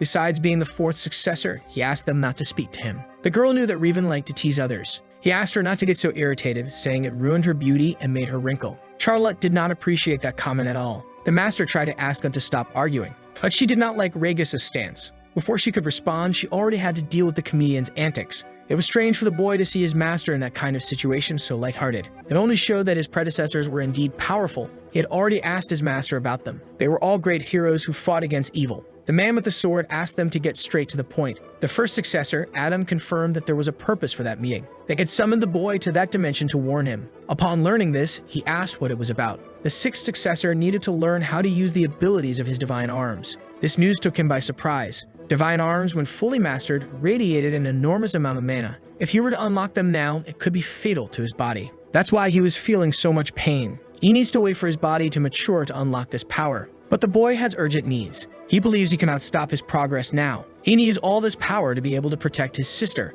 Adam realized that the boy was unwavering, and there is only one thing to be done now. He decided that he would crush the boy right there. He didn't expect Adam to be so fast. He needs to defend himself from that attack immediately. Only then does he realize that Adam is already behind him. The boy was struck by the back of the sword. Adam hopes that with this he realizes he is still too immature, but he didn't take into account that his attack could have been blocked. Given this, he needed to rethink his plans. The boy's last fights had made him progress a lot. Perhaps he is capable then. He should first be able to master the sword. All the successors are waiting for this, and the boy wants to know if he has finally been accepted by him. Adam confirmed it. If he keeps only one ability, he might be able to control it, granting the boy permission to unlock the B-level abilities of the caliber and sword. He will receive the other abilities when the time comes, as well as those of A-level, abilities that are truly extraordinary. The boy warned that he would unlock them immediately. Adam seemed to like the conviction of that little one, and the comedian wished that number 6 would have luck. They'd all hope that the protagonist will be able to protect his little sister. Even the silent and reserved young man, they will continuously observe him from the shadows. It is time for the boy to return to his body. He woke up inside the dungeon. He doesn't feel pain in his body, but he has a strange sensation. Contemplating the power in the sword, he is eager to use it in subjugating the monsters, for he already knows the unique ability of that sword. To reach the place where the monsters are, they needed to take a boat, and now they are in the middle of the planned journey. The young man warned that the Leviathans would start appearing soon, so it is time to be prepared for battle. What he doesn't know is that everyone there is conspiring to attack him. Even the barber is involved in this plot. The boy started finding some things strange about that task. Why would a B-level knight be assigned to eliminate C-level creatures? Or why would he need help? It is certain that something must have been planned. The protagonist knows that being attacked by surprise would be a problem. That's why he must not take his eyes off him at any moment. He was informed that they were getting closer and closer. Yet the place in question remained very calm. Looking at the young man, he saw that he had drawn his knife. The protagonist held the oil firmly. Making a cut on his arm, he warned that he needed to attract the creatures first. He used his own blood as bait for this. That would be enough for the creatures to go into a frenzy. As he said, it didn't take long for the first creature to appear. Along with it, several others appeared as well, a much greater number than they were expecting. Since they are sea-level creatures, the protagonist suggested that they split up to take care of the boat, but he couldn't let the boy remain alone. Very suspicious, he asked what his reasons were for that. Finally revealing his malicious side, he declared that the boy could not leave there alive. He initiated combat against the protagonist, who had his leg tied by the whip. He quickly realized that he was already at a strategic disadvantage. The one who had tied him was one of the boatmen of that place. He then removed his hood to reveal his identity. The man continued to hold the whip firmly. That was Spencer, someone the protagonist knew very well. The other young man urged him to do immediately what they had planned. Using his strength, he lifted the protagonist off the ground. With one of his legs frozen, that would be nothing pleasant, for he was thrown into the sea. Spencer had not yet finished his attack, as he used his power to make the ice even larger. That way, it would be very difficult for the boy to return to the boat. Ignoring the basic laws of physics, the ice began to sink. They expect that with this, he will be consumed by the creatures. Now they can count on the boy having fallen in battle, leaving the monsters to ensure he doesn't escape. The boy needs to breathe immediately. To return to the surface, he thought of using his shield. It is capable of generating its own wind, so this wouldn't be impossible. Impossible is that the ice sank. He began using magic to produce some air. Using the interior of the shield, he managed to regain some of his breath. He didn't expect those two to join forces to betray him. He was alert around Razor, but didn't know there was another one there as well. A large part of the surface around the boat is also frozen, and that is not his only problem. There are many creatures there that could pose a deadly threat. The priority is to solve the problem with his leg. With the shield, he should be able to break all that ice. He finally managed to free himself, but his ankle had been injured. It must have happened when the whip came into contact with his skin. The creatures noticed that he was bleeding. Without wasting time, he summoned his sword. He does not have the numerical advantage, but this experience will be an excellent training opportunity. It is his first great challenge since reincarnation, and now he will be able to use his newly acquired ability. His first target is one of the creatures. The sword is glowing intensely. A projected energy blast had been fired at the creature. Several other swords of light appeared in the water,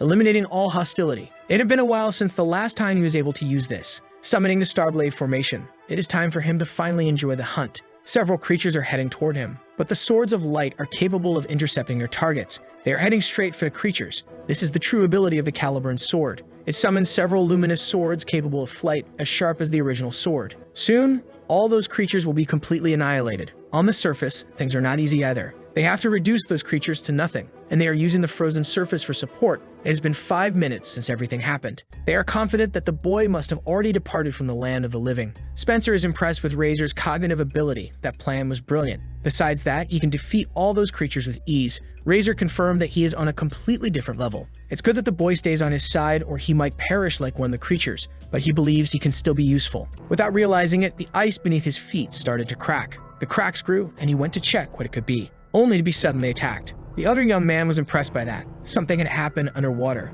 A large hole had formed in the middle of the ice. That is definitely disastrous, because a gigantic creature appeared, ready to feast on them. A tentacle from the creature emerged from the water. He needs to be quick to avoid being caught by it. That creature is at B level, which requires several paladins of the same level to be subdued. If he is not cautious enough, he will end up losing his life. As if that were not enough, the creature has other tricks up its sleeve, firing several projectiles in his direction, but the knight managed to dodge them all. Now he needs to deal with the approaching tentacles. The young man is sure that if he is caught by them, he will also lose his life. The faster he solves the problem, the greater his chance of survival. His divine armament allows him to channel mana through his weapons, releasing that energy through his strikes. Since it functions simply, his energy discharges are extremely powerful. He is confident that he can subdue the creature with a single blow. But the creature is smarter than he imagined. The knight finally managed to deliver his most powerful attack, striking that dangerous monster directly. But that was not the result he was expecting, because the creature had blocked the attack using another monster's body. That only makes the situation even more complicated for him. Since his enemy is now completely enraged, his life is at very real risk. He had to return to the safety of the boat. With the ice completely destroyed, he has no foothold to get close to the creature. And now he needs to worry about the other monsters in the water, which are jumping onto the boat determined to annihilate all the humans. That ends up demanding all his attention, without realizing that a tentacle was approaching, striking his face brutally. The weapons he has were not designed to face multiple opponents. Besides that, he does not have the strategic advantage of the environment. He cannot simply leave the boat. He looks outside while the monsters gather. The more time passes, the riskier it is to stay in that place. But more impressive than the monsters is the sudden sight of the protagonist emerging from the water. The boy was supposed to have perished long ago, and yet he appeared, flying over his shield, defeating even more monsters. The protagonist saw that the deceiver was in an interesting situation. He only wanted to know how the boy had survived. Even after being deceived, he is willing to help them in that situation. But Razor does not believe that the boy is capable of helping him. That larger creature is a B-level monster. There is nothing he can do against it. But the boy has something to show. The closer he gets, the greater the number of tentacles.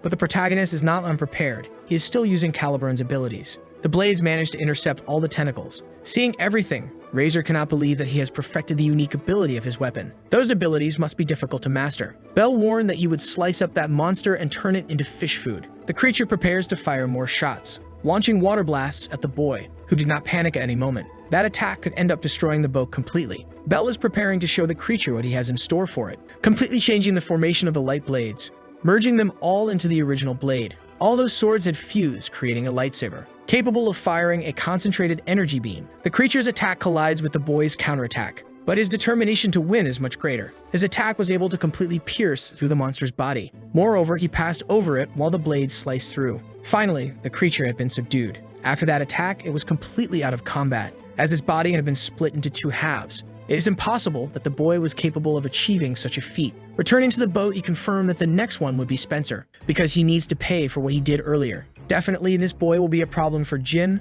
or so his servant thought. And even after that display of strength, he is determined to eliminate the boy right there. He warned him that a bastard would never defeat a B-level paladin. As he approaches him, the boy finds it surprising that this paladin still believes in victory. Since he used Spencer for a surprise attack, he is sure that he deeply intimidates him. The two knights observe each other for a moment, until they decide to launch their attacks. The clash between their weapons finally happens. At first, it does not seem like the boy is being pressured, until Razor manages to make the difference in their physical strength more apparent, pushing the boy far away. Definitely, there is one among them whose physical strength is superior. He believes that this will be enough to determine the outcome of this battle. But the protagonist is already able to use the abilities of his sword, sending one of the light blades toward him. Knowing what they are capable of, he was immediately concerned. Being only one blade, it wouldn't be difficult to defend against the attack. It was all just a trap by the boy to surprise him in his blind spot. Razor is also able to use the abilities of his divine armament, completely destroying the light blade. Little by little, its image fades away. He believes that the boy will never be able to land a strike on his body. So far, the duel between them seems quite balanced. but will not be easy to defeat a B-level paladin. Its mana is being drained very quickly because of the abilities. Because of this, all he has left is that last sword. Being a more experienced knight, he realized that the boy cannot keep using that ability as it has a cost. Ruthlessly advancing toward him, he wants to end the fight. His attack did not hit the boy the way he intended, but the second strike in the combination hit him directly. His still fragile and undeveloped body is not capable of withstanding that impact. The difference in physical strength between them is proving to be a huge advantage. He could use Aegis to end this, but he fears being trapped in the darkness. Since close combat is dangerous, he switched weapons, firing several shots at his opponent, who managed to dodge all of them. That was the chance the boy wanted to surprise him with an attack. Noticing the boy's strategy, he realized that it lacked the agility to be effective. He just hadn't accounted for the unexpected to happen. Using the momentum from the shots, he got even closer, making his strike reach its target even faster. He almost cut off his enemy's head, but only ended up angering him even more. Seeing his opponent becoming more enraged, he realized that his strategy was working very well, because he was caught off guard by the last light blade which pierced through his back. That was something he did not expect. With a wound of that magnitude, he will not be able to continue fighting. Realizing that his understanding of the boy's strategy was completely wrong. Knowing that his opponent cannot fight anymore, he approached him calmly. He warned him that it was finally over, and strongly recommended that he give up the idea of trying to attack him. The concept of giving up does not apply to him, because he believes the boy is a threat to the future of his master Jin. That is why the boy must be defeated here and now. Faced with this stance, he wants to know why he is so loyal to his brother. That was when he searched deep memories in his mind. In a battle, he had already been brutally weakened. There was no strength left in his body to keep walking. That was as far as he could go. A man was approaching him, stopping in front of his completely obliterated body. He imagined that the man on the ground must be the mercenary responsible for all those crimes. With what little strength he had left, he tried to look at this person. The young man was opening a small flask, pouring its contents over the badly injured man. He said that this was his lucky day because from that moment on, he would be his master. That is the reason why he is so loyal. He had been accepted by Jin, and he needs to repay all that kindness, no matter what happens to his life. Completely destroying the light blade summoned by the boy. What remained of it was thrown to the ground. Bell realized that his enemy had already decided his fate. He thought he was just a bandit but respected his word as a knight. Now they will fight with full power. The young man still remains very angry. He is prepared to continue the duel. But Bell had seen that ability once before. It's very powerful, but it takes time to be ready. That is why he will attack first. The boy had already taken the offensive. As soon as he approached, he was surprised by a movement, being struck by his opponent's knee, realizing that he had been tricked by a feint. And now he is at risk of being defeated. Regaining himself, he warned that this is not the end, because he had reserved his last chance. A small fragment of the sword had still endured, slashing his opponent's back from one end to the other. That last strike left him incapacitated. He had believed he had destroyed all the swords. It is a shame that he was mistaken about that. The boy had only made it seem like they had been destroyed, and with that, he managed to build his strategy for victory. It was as if the boy had more battle experience than him, something difficult to explain. That was challenging. If he had not had a trump card, he would have surely lost. But he was able to defeat Razor, a B-level paladin. That is proof that he had grown stronger as planned. The ship continues its journey to the continent, finally arriving at the city. Sarah is looking for her beloved brother, but she still has not found him. She keeps searching around the castle. The boy does not seem to be anywhere. Even so, she continues without stopping, until she contemplates the possibility that he has not yet returned. The problem is that the task he went to complete should have already been finished. She noticed the doors that were open. That was the library. It was possible that her brother was inside, and the girl went there with the intention of finding him, but she ended up encountering someone else. Jin stopped his steps in front of her, leaving the girl a little surprised. Even though they were siblings, his presence was threatening. She is terrified of that situation but needs to greet him. When she tried to do so, she could not find the words, while being watched by a menacing gaze, capable of paralyzing her with fear. Passing by her, Jin said she was worthless. Hesitant, she took a few steps back, until she bumped into something, which made her look behind her. It was her brother who had found her, and he asked Jin what he wanted with Sarah, but he still did not respond at all. The girl was finally able to rejoice in finding her brother. It was very good to know that he had returned safely. Even so, he had been injured once again. He said he had ended up encountering a strong monster this time, a B-level paladin named Razor. Even after hearing that, Jin showed no reaction at all. Bell warned that the young man had failed in his trap. Jin simply said that no one cared about that, because they were just small pebbles in his path. And the same goes for that foolish girl they called his sister. Now he would continue on his way as he had no time to waste with pebbles. There was still something the protagonist wanted to say. He warned his brother that he would be the one to succeed the Duke because Jin was incapable of protecting this family. He immediately turned around after hearing that, looking at the boy in a menacing way, revealing his intense and hostile presence. They were engulfed by his aura, which was truly something impressive. But that was not enough to make Bell hesitate in any way. Jin showed a faint smile. Finding that interesting, he began to laugh even louder. It might be interesting to look at the pebbles from time to time. Leaving the library, he warned that his brother could try to finish him off whenever he wished. Sarah was very worried about that conversation, but she was quickly reassured by the protagonist, who knew that was frightening. That pressure was surreal. Her brother was truly extraordinary. In terms of strength, there was a huge difference between them. To be able to defeat him, Belle needs to reach A level before graduating from the academy. After that incident, a few days had passed. He had his bags packed, ready to depart. The Duke was already waiting for him. Noticing that the boy was also fully prepared, he thanked his father for the support he had received. The academy requires students to be accompanied by bodyguards. The Duke would send a B-level paladin with him. He said that he would be at the boy's service. Faced with this, Belle wanted to ask something of the Duke, who allowed the boy to speak his mind. But before he could ask, he was surprised, because his sister had appeared, also packed and ready to go. She apologized for being late, carrying her suitcase over to the boy. His request was that his sister be allowed to accompany him on this journey. The Duke also wanted to know the boy's motivation. He didn't want to leave her alone and wanted them to stay together. But he could not allow that. The academy only permitted bodyguards, and he was not going there to play. Sarah tried to ask her father to reconsider, but he warned the girl not to make that request again. So to solve the problem, he asked that she be his bodyguard, because when he is by her side, he is certain that he can accomplish anything, even defeating an A-level paladin. The Duke was thoughtful for a brief moment, and found the boy's statement amusing, saying that he could do as he pleased. The carriage departed, heading toward the academy. Sarah was quite impressed with all the different sights. The two had finally arrived at their destination. That building was truly magnificent. The girl was happy for her brother's achievement. That was a school exclusively for nobles. While he was in class, he asked his sister to study in their room. Now they needed to get settled immediately, but they came across several students fighting. It was a friendly match between students, a good opportunity to observe and learn. Sarah was impressed. They all seemed very strong, but the protagonist noticed that they still appeared to be at D level. One boy among them stood out significantly, being immediately noticed by the protagonist. But he was only at C level. He would not be able to surpass the protagonist. Only 2 students remained in the battle, and the boy believed that this was his day to claim victory. Charging at his opponent, determined to finally defeat him, but the young man was not intimidated. He allowed the attack to come dangerously close. Even Sarah was worried for him. His response was even more surprising because he had caught his enemy off guard. All it took was a single strike. It didn't even seem like he used a divine weapon. He was definitely at B level, maybe even stronger than the protagonist. Even the other students were impressed with the outcome. The representative of Rothwindsor was incredible. That surname left the protagonist deeply alarmed, because he knew they were a rival family, their historical arch-enemies. And because of that, he was their enemy and his sisters as well. The admission ceremony at the academy was about to begin. They were congratulating the students who had been admitted to their first year. This was being done by the student council president, and he hoped that all these freshmen would at least be extremely strong individuals.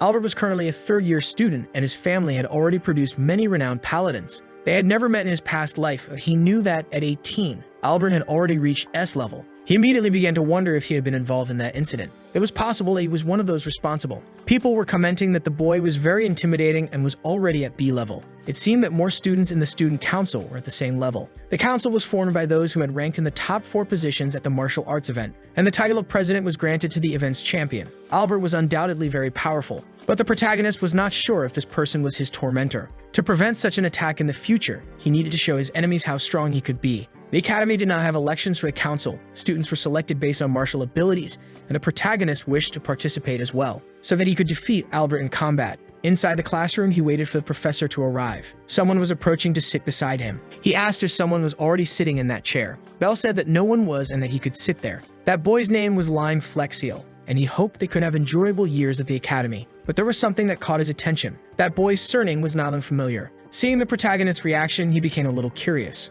He said it was nothing, but he was quite surprised. A few years into the future, he would eradicate some nobles as part of a personal revenge, earning the title of the Knight of Retribution. Even though today he was only a fraction of what he would become, Lime asked the protagonist's name. He was about to answer, remembering that his father had advised him not to reveal which house he belonged to. Many people might help him just because of his surname, which would prevent him from achieving his purpose at the academy. He needed to prove his worth through his own effort. The name the protagonist invented was Libel Slayer. He would continue hiding his identity until he defeated Albert. Hearing that surname, Lime assumed he also belonged to the commoner class. The insignia on their uniforms showed which class they belonged to. Commoners wore a circle, while nobles used a star. Belle confirmed that he was also a commoner, while Lime belonged to a barony of commoners. In that school, many came from noble families. Commoners were the minority. Knowing that they were of the same class, he hoped they could get along. It was interesting for the protagonist to befriend a promising knight. Lime could become a great ally. In his past life, he had never made friends, so this was actually a bit pleasant. A boy was approaching them as he already knew Lime.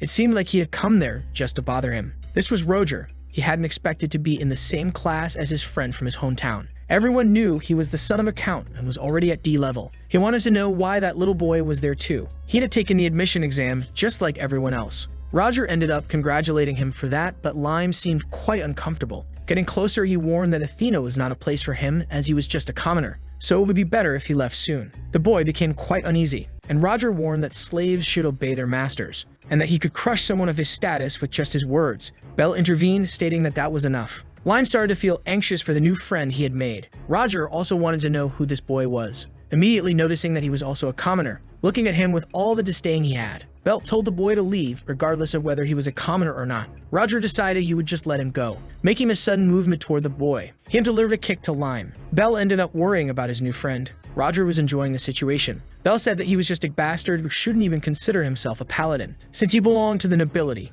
he should care about the commoners. But he said that the poor only existed to be exploited by the nobles. Belle warned that his understanding was very limited. A county could fall just as quickly as a commoner. Roger seemed like he was about to use magic, asking if the boy wanted to fight him. Now he had his divine weapon in his hands. Seeing that conflict was inevitable, he asked Lime to step back. He was about to summon his divine armament as well. Roger was quite intrigued by that, while the protagonist warned that he would force some common sense into his head. Seeing that sheath, he began to despise him even more. He must be nothing more than a nobody for having such a useless divine weapon, one that couldn't even crush a fly. And the protagonist warned that if that were the case, then Roger must be less than a fly. He didn't like being looked down upon by commoners and decided that he would finish him off. The protagonist was eager to see if he was capable of doing that. The entire class became interested in the fight. Roger charged at him, unaware that he was nothing more than a side character. The protagonist was prepared for combat, watching his opponent's scythe very closely. But a mysterious hand had appeared, positioning itself between the two. The liar of that woman was able to prevent the conflict. The sound it produced disturbed them both. Then she said they shouldn't fight since they were in the same class, and asked them to pay attention to her words. Belle didn't know who this girl was, but she continued playing her lyre. Introducing herself, she said her name was Sylpha. She came from the Elpage family, a house of Marquesses, a higher noble rank than Roger's. The teacher entered the classroom, asking the students to take their seats because the lesson was about to begin. For the first task, she would evaluate her students' abilities. They had to use their divine armaments to attack the target as if it were a monster. They had to aim at those golems and show their true power. The first student demonstrated his abilities, charging at the target while wielding a sword, delivering the first strike. But the target was too hard. He was unable to do anything, only a very superficial cut. Immediately, the structure regenerated itself, something that the protagonist noticed. Several students also tried to attack it. The teacher observed that most students were still at E level, as most of them could barely produce elemental damage. Now it was Lime's turn to demonstrate his abilities. That spear had no magical power. You must have been the only one at F level in that evaluation. The boy charged at the target, driving the tips of his spear into its body. And like some others, he was thrown backward. Roger said he was just a useless boy incapable of using magic. The boy started getting up. Roger was about to show the difference between himself and the trash. His divine armament glowed like fire. He attacked with great confidence, and the blade of his scythe embedded itself in the target, leaving behind significant destruction. Some of his classmates were impressed. The teacher was pleased with his performance as he was at D level. Roger assumed he must be the best student in that class. Now it was the blonde girl's turn. It was finally her time to perform. She started playing her lyre and her attack was in motion. Her classmates were disturbed by the sound, and the sound waves were also destructive, causing even greater destruction to the target. Those two were on a completely different level compared to the rest. Roger was very polite to her and only respected her because she was a higher-ranking noble than him. He only did that to maintain a good impression with the nobility, but she said she would prefer if he didn't try that. She had already been thinking about it. At the academy, they were all equals. Noble titles were irrelevant in that space. Roger was upset about being ignored. The next one to take the exam was the protagonist, and the arrogant boy believed that the commoner would be a failure, since he wouldn't be able to do anything with just a sheath. Belle apologized, saying he wouldn't use his sheath as a weapon, wielding Caliburn to perform his attack. Roger was shocked that boy had more than one divine armament. The blonde girl was also surprised, as was his new friend. After his initial surprise, Roger noticed that the weapon had no magic, and after striking the target, he would be repelled backward. The protagonist only wished for him to pay attention. He was about to execute his attack. With a great barrage of strikes, he completely destroyed the target. All that remained were just pieces. His classmates were left speechless by that display of strength. Even the teacher was impressed. The golem had been cut apart without the aid of magic. What with the boy's skill, he didn't even need to resort to that. Roger could not accept that a commoner could be so talented. Lime went to his new friend to congratulate him on what he had done. He said it was simple. Even Lime would be able to do it. The boy was very impressed. he still couldn't master magic. Bell assured him that his judgment of the boy was correct. His divine armament had great potential. As long as he didn't give up, he could become the most powerful holy knight. Lime was very embarrassed by those encouraging words, until the blonde girl appeared between them. She wanted to know how that boy was so talented, but her closeness made the protagonist uncomfortable. Several other students were also interested. Some hadn't even been able to see his strikes. One of them said that his sword must be the most powerful divine artifact among the freshmen. Roger heard those words, and out of fear, the boy quickly corrected himself, saying that Roger's weapon was stronger. That only made him even more furious. The tasks for that day had ended. The next lesson would be a practical test. It would be hunting monsters in the forest behind the school, and everyone had to be prepared. The students still wanted to know more about that talented boy. Roger called his bodyguard, who appeared immediately. He had a worn-out expression and looked very unwell. Roger had brought a familiar for protection and would need it for tomorrow's task. The knight asked if he wanted to use it during the task. The boy said there was no problem with that, and his knight stated that the young master's actions were always courageous. Roger wanted to see the expressions of terror from both the commoners and the lower nobles,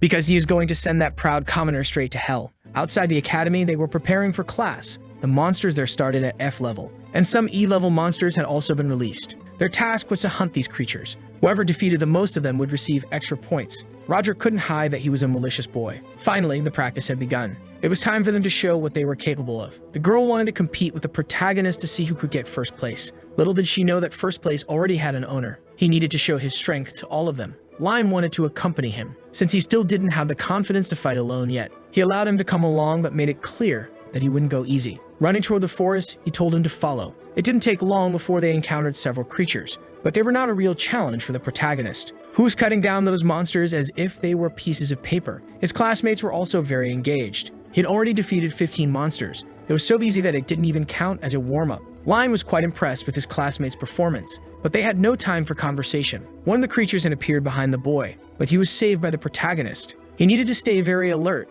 as the number of creatures was greater than expected. Lime needed to fight against his own fears. His classmates were progressing normally, and the creatures were being defeated. He knew he needed to put in much more effort than that. Hidden in the forest, Roger continued watching his rivals. Filled with envy, he believed those commoners were arrogant. That was why he was going to make them pay. Soon, they would meet the end of their lives.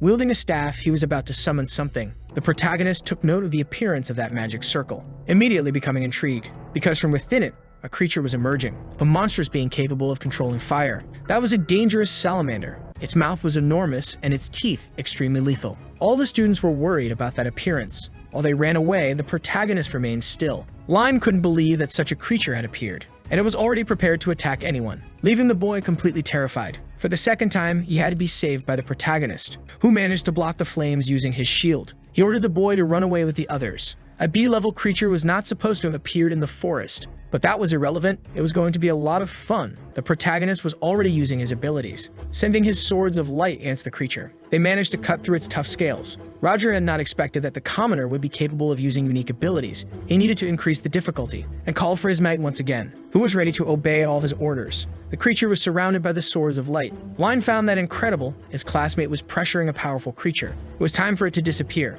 The swords of light were prepared to deliver a fatal blow, but the knight would not allow that to happen, sabotaging the boy's attack, and he quickly realized what had happened. There was another person in the forest who started approaching them, stating that that unique ability was indeed impressive. Presuming that he was the master of that creature, he asked what he wanted. The knight stated that he would not leave without the boy's head. The salamander resumed throwing fireballs, while the knight also attacked. The attacks collided and struck each other, raising a huge cloud of steam. To disperse it, he used the wind from his shield, but the knight had already prepared in advance, using a water prison to isolate each of those blades. They seemed to be incapacitated. That water prison had sealed his abilities. That was definitely a B-level paladin. The protagonist found himself surrounded by challenging opponents. Both the salamander and the knight continued attacking. Now he had to deal with both, blocking one's strike with his shield and cutting the other with his sword. With his current power level, this was beyond his capabilities. Lime didn't know what he should do. At this rate, his friend would end up being defeated. He saw Roger in the middle of the forest. His presence was definitely suspicious. That was his family's staff used for summoning. He immediately approached Roger, who hadn't expected the boy to find him. He asked if that familiar belonged to him. He should stop this now because the protagonist was in danger. Roger attacked him without a second thought, telling the weakling to stay on the ground. It was pathetic that he was unable to do anything to help anyone. He began to remember when he was still training as a child. It was pathetic that he couldn't use magic, and he had been humiliated countless times by that boy. But things couldn't continue that way. So he stood up, because he remembered the protagonist's words to him. That was the first time someone had spoken such encouraging words to him. He would not let his friend die because he had decided to save him. Roger couldn't believe that weakling actually thought he could defeat him, because worms were just worms. Lime told him to shut up, and that he shouldn't measure his worth without his permission. Roger started feeling a little uneasy. He warned that he wouldn't lose just because the boy could use magic now. Lime agreed with that statement. The idiot's scythe also started glowing. He needed to finish off the trash now, but Lime exuded great confidence. His spear was able to freeze those flames, making them disappear completely. A completely unexpected result. The real trash here had red hair. Roger was getting more and more enraged, charging furiously at his classmate, but Lime's spear was much stronger, capable of blocking that attack. Their weapons clashed and became locked together. Roger couldn't believe what was happening, and Lime knew exactly what he was doing. With ease, he destroyed the boy's divine armament, causing him to fall to his knees. He was unable to accept what had happened. It was impossible that he had been defeated by an F-level paladin. It was strange that Lime had ever feared that pathetic boy, because now he felt absolutely nothing. He ordered him to hand over the summoning staff. Roger asked if he knew what he was doing. He came from a great county and could destroy the boy's entire family, but it seemed he still hadn't understood the reality of the situation. Lime tried to reason with the boy while freezing his legs, commanding him once more to hand over the staff. With his pride completely obliterated, he agreed to give up the item, begging only to be spared, promising not to do anything cruel again. He had been completely defeated and humiliated. The staff had now changed hands. Lime warned Roger to stay away from him and his friend, or things could get complicated. He finally relaxed a little, while Roger was thinking of ways to act. The chain of his weapon was still within reach, and suddenly the other end of it began to glow. A sneak attack was in progress. Roger believed he would take down that boy, but Lime was completely aware of it, blocking that pathetic attack. It was truly pathetic that he had decided to act that way. The summoning staff lay on the ground, completely destroyed by the boy, leaving Roger speechless. He couldn't believe that the item had been destroyed. Little by little, the salamander began to disappear, a very unexpected result for that night. Immediately realizing that something had happened to his master, from afar he could see that he had been subdued, so he turned his attention to the other commoner. But he couldn't act so easily, because he didn't have time to be distracted. The true mastermind behind those actions had been discovered. It seemed like he had wanted to take down the protagonist. It was a shame it had to be this way. In a fair fight, that knight would never be able to defeat him. All he could do was curse the boy, firing several times at him, missing every shot. His situation had just become even more complicated. Even though that knight was B-level, he was at the bottom of the ranking. The protagonist struck his head with the hilt of his sword. The gap between their abilities was far too great. Bell warned that he would hand him over to the teacher, so he had to use his last resort. Prostrating himself immediately, he begged for mercy. It was so sudden that the protagonist was caught off guard. The knight claimed he was just following his master's orders. Disobeying a noble was truly not an easy task. That was exactly what the knight wanted, to catch the boy off guard. Finally receiving forgiveness for his actions, he thanked him, but in truth he planned to betray him. Only then did the boy warn that he was just playing with him, preparing his sword to strike him. He had already suspected he would be deceived. Lime went over to his friend, wanting to know if he was hurt. The protagonist knew that it was Lime's help that had prevented the worst from happening. The boy was only returning the favor. That handshake sealed their friendship. Other students arrived as well, thanking them for their help. It was impressive that he had defeated a B-level knight. But that wasn't the only thing that had happened. That knight was one of Roger's allies. The fire salamander was directly linked to them. He was definitely a despicable person, and because of what he had done, Lime was now being praised by his classmates. It seemed that in the end he really was very strong. Humbly, Lime thanked them for their compliments. As expected from the knight he would become one day. Someone had been watching everything from afar. The blonde girl seemed to have liked what she saw, understanding how that boy's divine armament worked. The task had finally been completed, and Roger would be punished for his actions. The girl was waiting for them at the end of the corridor. She had something to say to the protagonist. Looking at her, he remembered that her name was Sylpha. He asked what she wanted. She already knew that it was Avalon, the name of his divine armament. That immediately surprised him. She also knew that it was the sacred weapon of the heroes of the past. He had no idea how that girl knew about Avalon. From the protagonist's facial expression, she was completely right. She was the first person to recognize the nature of that divine armament. Her objective was very simple, and the protagonist seemed concerned. She clasped her hands together in front of him. Bowing, she very politely asked if she could see that weapon. The boy had not expected that. She had always admired that armament, the weapon of heroes, so she wanted to see it. Since it was a simple request, he showed her the sheath. She was quite impressed. She hadn't imagined it was something real. The protagonist wanted to know how she knew about this item. She said there was a legend in her mother's family about a hero who had a sheath containing multiple weapons. It was possible that one of his predecessors was from her family. Lime still didn't understand the whole story but knew that his friend's divine armament must be incredible. The girl was very grateful, as one of her dreams had come true. As a token of appreciation, she said the two of them could go out together one day. There was a great cafe in town. They should all go there sometime. Lime really liked that idea, and the protagonist thought it would be interesting to explore the city. He agreed but said he would bring someone with him. The young group was now inside the cafe. Sarah loved the taste of that strawberry pie. Belle was very happy that his sister was enjoying it too. The girl hadn't expected the protagonist to have such a beautiful sister. Sarah became a little shy at the compliment. Seeing her have fun was even more enjoyable for the protagonist. He was also having a great time. He had never had experiences like this in his past life. The blonde girl asked for everyone's attention. She was going to play a song for them all. It would be interesting to hear music played by a divine weapon. The girl started playing her lyre, but the sound was simply awful. Her musical proficiency was terrible. The girl knew she played very badly. She did it just to entertain her friends. Others also found it very amusing, asking her to continue playing. Pointing at Lime, she said he should sing as well. The two of them were entertaining everyone inside the cafe. It ended up turning into a really fun performance. Those two were his first real friends in his entire life. Outside, they were commenting on how much fun it had been. The girl wanted to take Sarah to buy some clothes. He wouldn't let his sister go alone, but his friend said this was a girl's thing. The protagonist was quite disappointed. He only asked to get informed if anything happened, and the girl realized that he was an excellent brother. Sarah wanted to know if she had any siblings. A little saddened, she said she had none. It seemed that someone was looking for Silpha. That person's name was Avalon. He was one of the student council members. It was an unusual introduction for half-siblings. She should have been more polite, but she didn't see him as a brother. It had come to make her train. Because if her divine weapon were perfected, one day it would be useful to him. The girl had already told him she had no interest in participating in wars. Rolling up his sleeves, he said it was very inconvenient that she had that mindset. It seemed that he was going to have to drag her by force. A little blood started to seep from his palm, until the liquid began to gush intensely. Sarah was very frightened by that scene, and the boy was controlling it as he pleased. A divine weapon that used blood, she called for Mary, her bodyguard. But the boy had already taken control of the situation. Looking back, she realized her bodyguard had been defeated. That made the situation even more problematic. Her brother said they needed to leave now, and she told Sarah to run away because things could get dangerous. She needed to play her weapon to defend herself, but she wasn't able to handle that attack. The young man realized that if she asked for help, things would get complicated, so he needed to resolve it immediately. Sarah is about to be attacked, but she ended up being saved by her brother's friend. Silpha fell to the ground, very weakened. It was foolish of her to do that, but now she won't be able to resist him. He used his ability to capture her, lifting her body off the ground. Sarah is still quite terrified, and the blonde girl had lost consciousness. The cause of this was her own brother. Desperate, Sarah asked for the protagonist's help. He quickly approached the place, cutting off that boy's tentacles. Who didn't expect this kind of intervention? The blonde girl had been rescued. Witnessing that made Sarah very relieved. The protagonist wants to know what this guy wants with his friend. The pleasant moment they were having had been destroyed. That mysterious guy asked if the protagonist is one of his sister's friends. Not that it was important, but it's better if he doesn't meddle in family matters. The protagonist asked Line to take care of the girls because he has a face to smash now,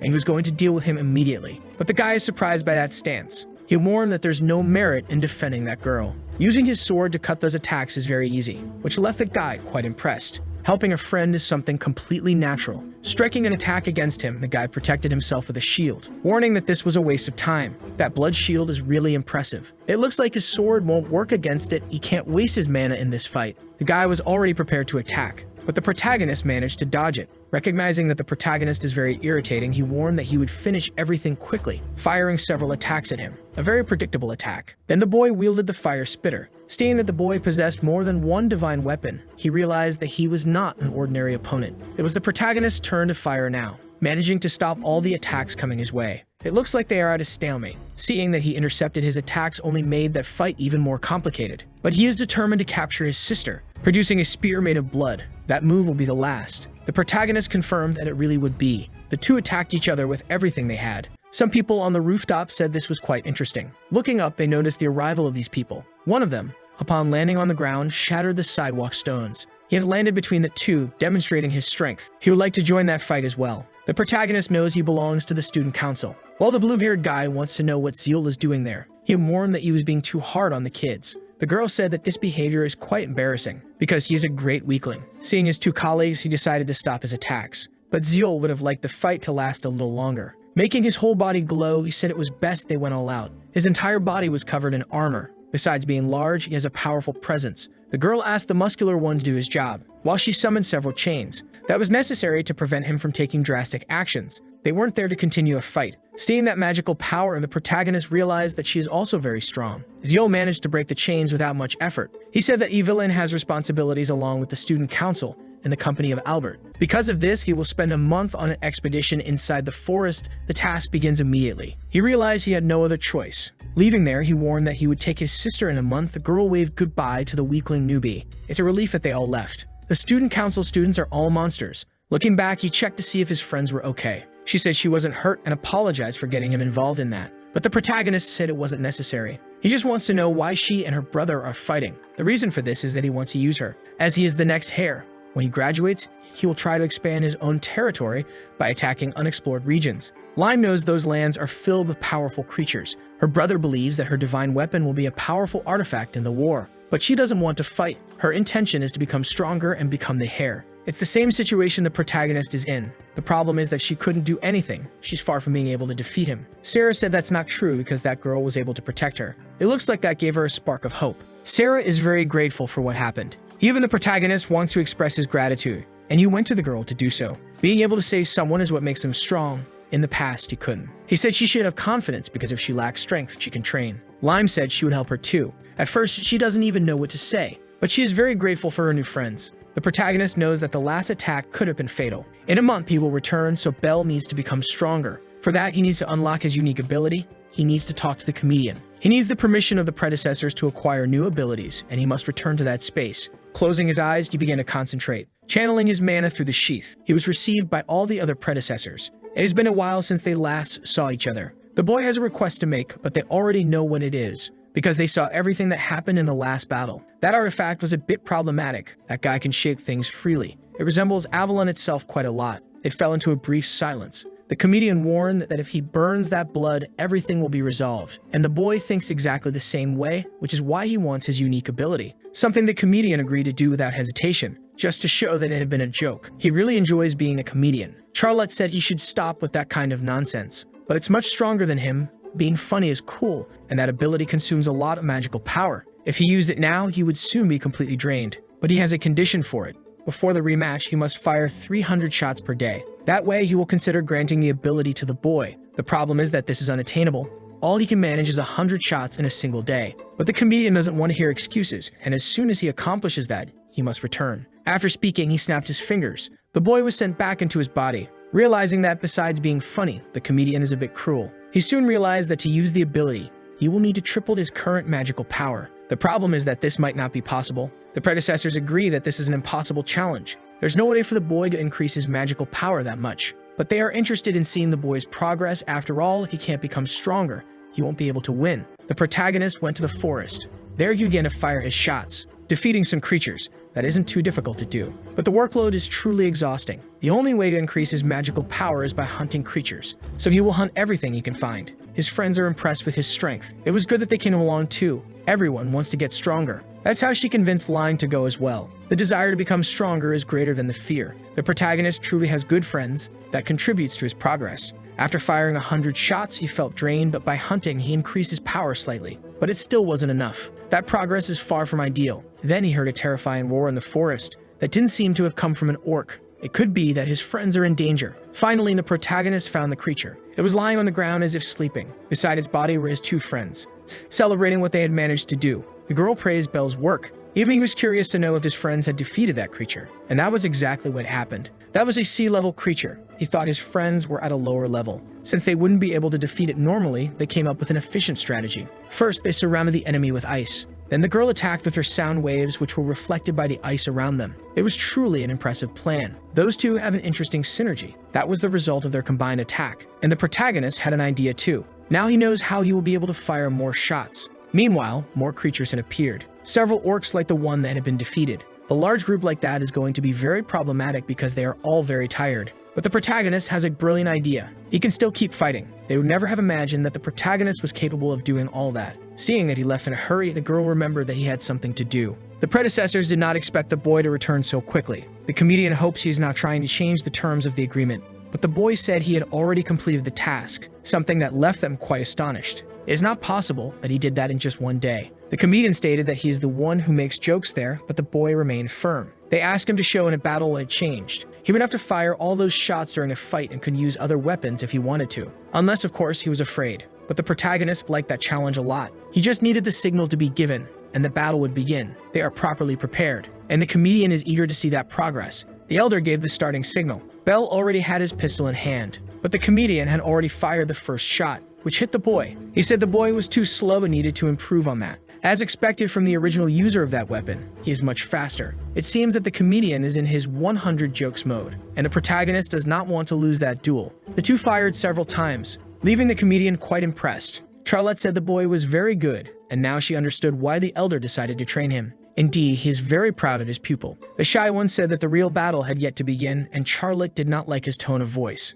But he reminded them that they needed to see if the boy was still capable of firing shots. Even Adam agreed. 100 shots would not be enough, and the boy continued to push himself hard, but that was still not challenging for the comedian. They continued firing several shots. A little more tired, he was losing his rhythm. Adam had counted them all, and the boy had fired 97 shots. Seeing that the battle was becoming uninteresting, the comedian was about to end it, but the protagonist had a trump card. He summoned the powerful shield. That way he would be able to protect himself a little more. That made the comedian rethink his strategy. The boy was going to use the wind as well, making the wind pass through the pistol, and the comedian wanted to know what he intended to do with that. The protagonist said those bullets were useless. He managed to strengthen his shot with the wind, surpassing the comedian's strength, who was quite surprised by that result. That combination allows him to increase his power even if he has little magical energy. For the first time, the comedian had been pressured in this battle. Not even the boy's mentor had thought of that possibility. Charlotte is cheering for him, hoping he can defeat the comedian. The comedian wanted to know why the boy had not used that strategy from the beginning, reminding him that he had fallen into a trap before,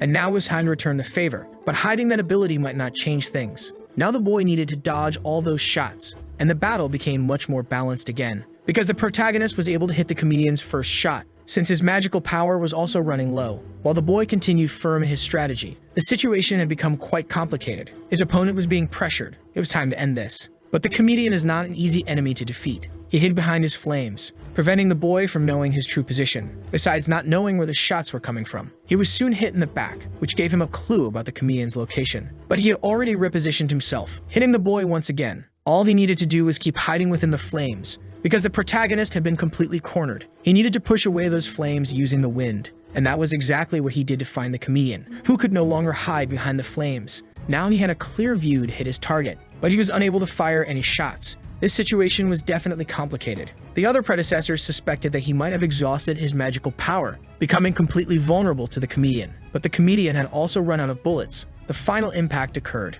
causing the comedian to fall to his knees. He had been pushed to his limit, just like the boy in that duel, who had managed to fire 301 shots. After that, he was completely drained. He had won by a very small margin. Seeing the protagonist's effort, the comedian was very happy, extending his hand to him. He had finally approved him and would unlock the unique ability of his weapon. Very politely, he helped the boy stand up again, who was very grateful to have been recognized. He needed to perfect his knowledge of that divine weapon. Receiving another ability, he is confident that he can defeat that other bastard. All the comedian genuinely wants is for his pupil to win this battle, and he assured that he would bring victory. A few days pass, and the protagonist continued training in the forest, because it is essential for him to keep getting stronger. Little by little, he is further refining his mastery of his ability. His friends approached to see what happened. That unique ability of his is truly impressive. The girl asked if he could give them some tips so they could learn as well. All he could say was for them to keep defeating monsters. That is the only path he knows. But he knows a training method to enhance the power they already have and to practice it every day. He learned it from his master.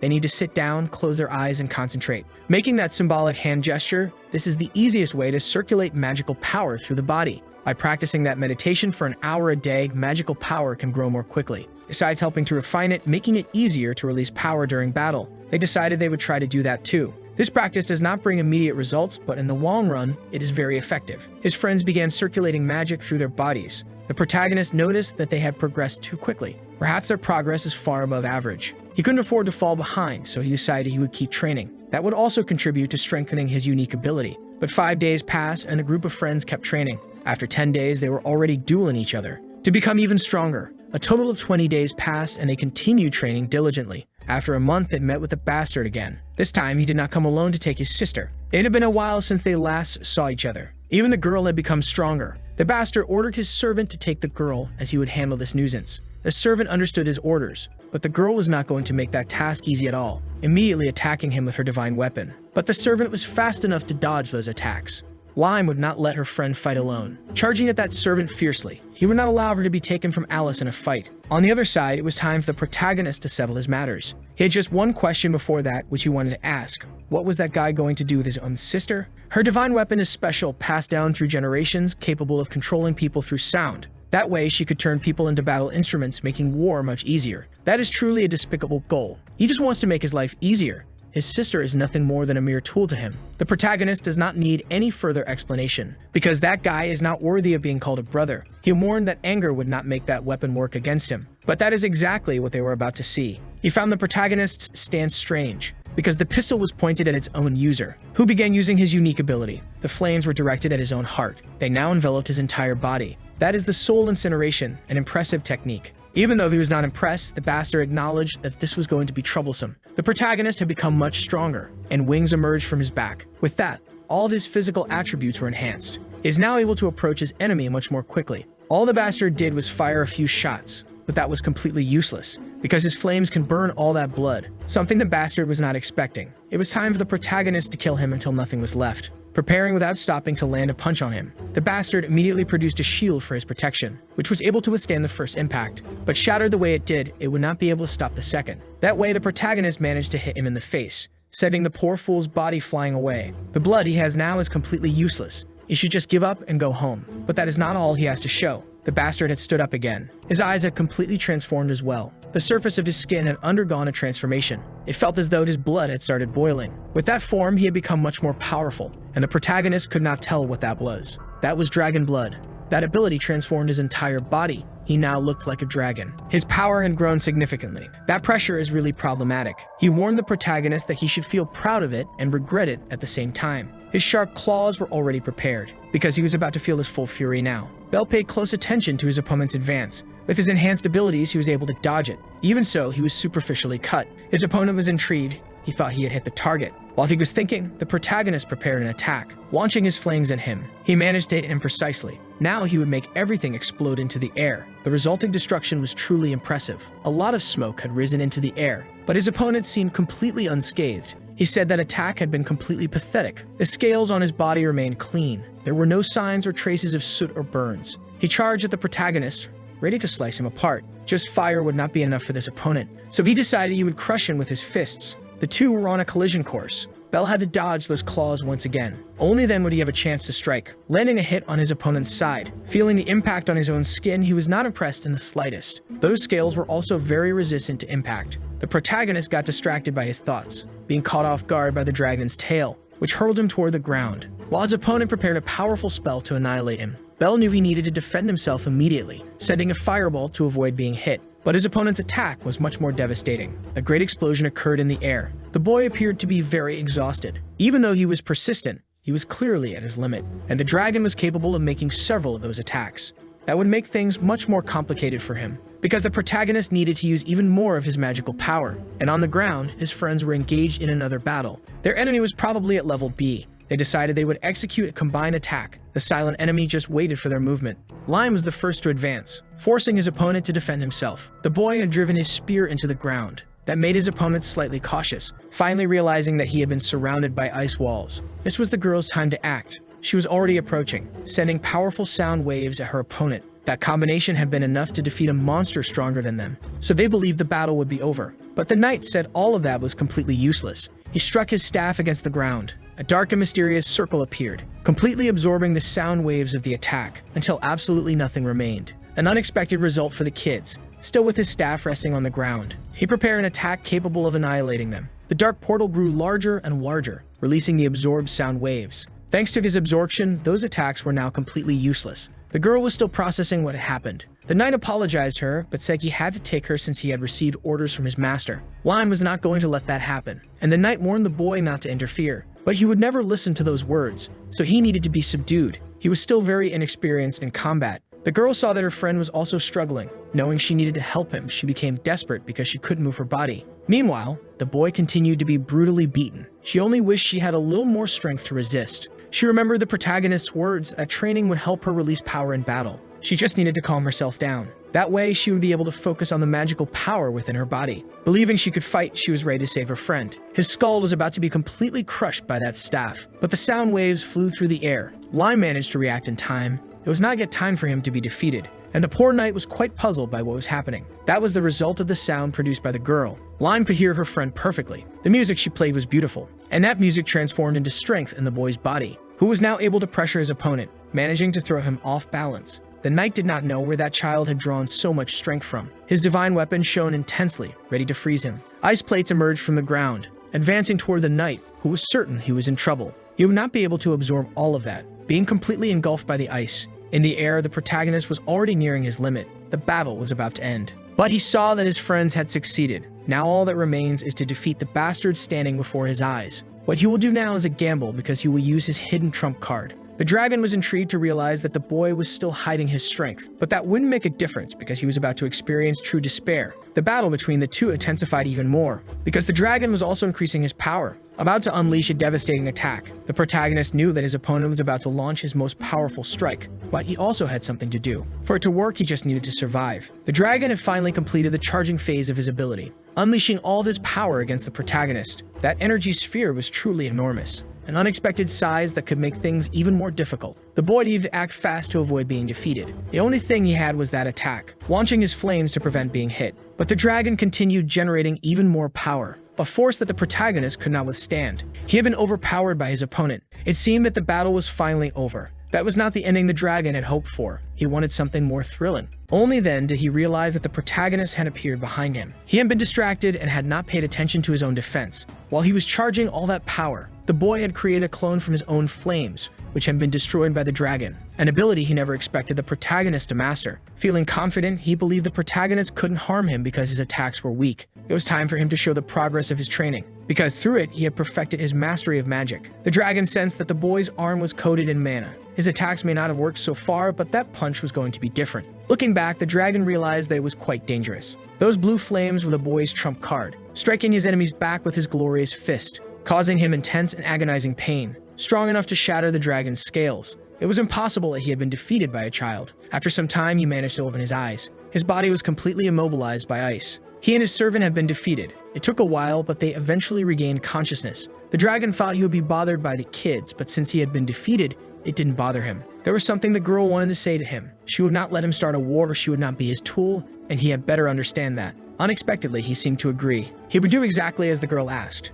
Such strange words for them to hear, leaving them doubtful. Even so, Lime dispelled her divine weapon, making the ice disappear. The girl asked him not to come see her again. Without answering her, he simply told his knight to accompany him. The two were now leaving. That battle had been exhausting for everyone, and it was impressive that the protagonist had been able to defeat a member of the student council. He said it was by a narrow margin. The girl stood up to speak with her friends, and one day she would repay all that kindness. But they were friends, and that's not how things worked. Hearing that, she made sure to correct it. They were best friends. Words that made the protagonist very happy. After this battle, they might be targeted by other members of the student council. So he needed to become even stronger, especially against Albert, because he didn't want another tragedy to happen again. He would become the strongest here and show everyone his power. Eventually, he would defeat his brother and become the head of the family. This time, he would definitely be able to protect his sister. Many years passed and a battle was about to begin. The protagonist had finally found his brother, but now he was much stronger. Besides having become the head of the family, Jin didn't seem to care about titles. He said a curse was upon his little brother. In his past life, he learned that it was a shame not to be able to protect those he loved. The suffering he felt that day was truly intense. That's why he was in this place now. Knowing true pain, there was no enemy he couldn't defeat. His sister's fate was at stake. Mufasa and Scar were about to enter combat, and the protagonist believed he was going to change his entire destiny, attacking his brother with all the power he had.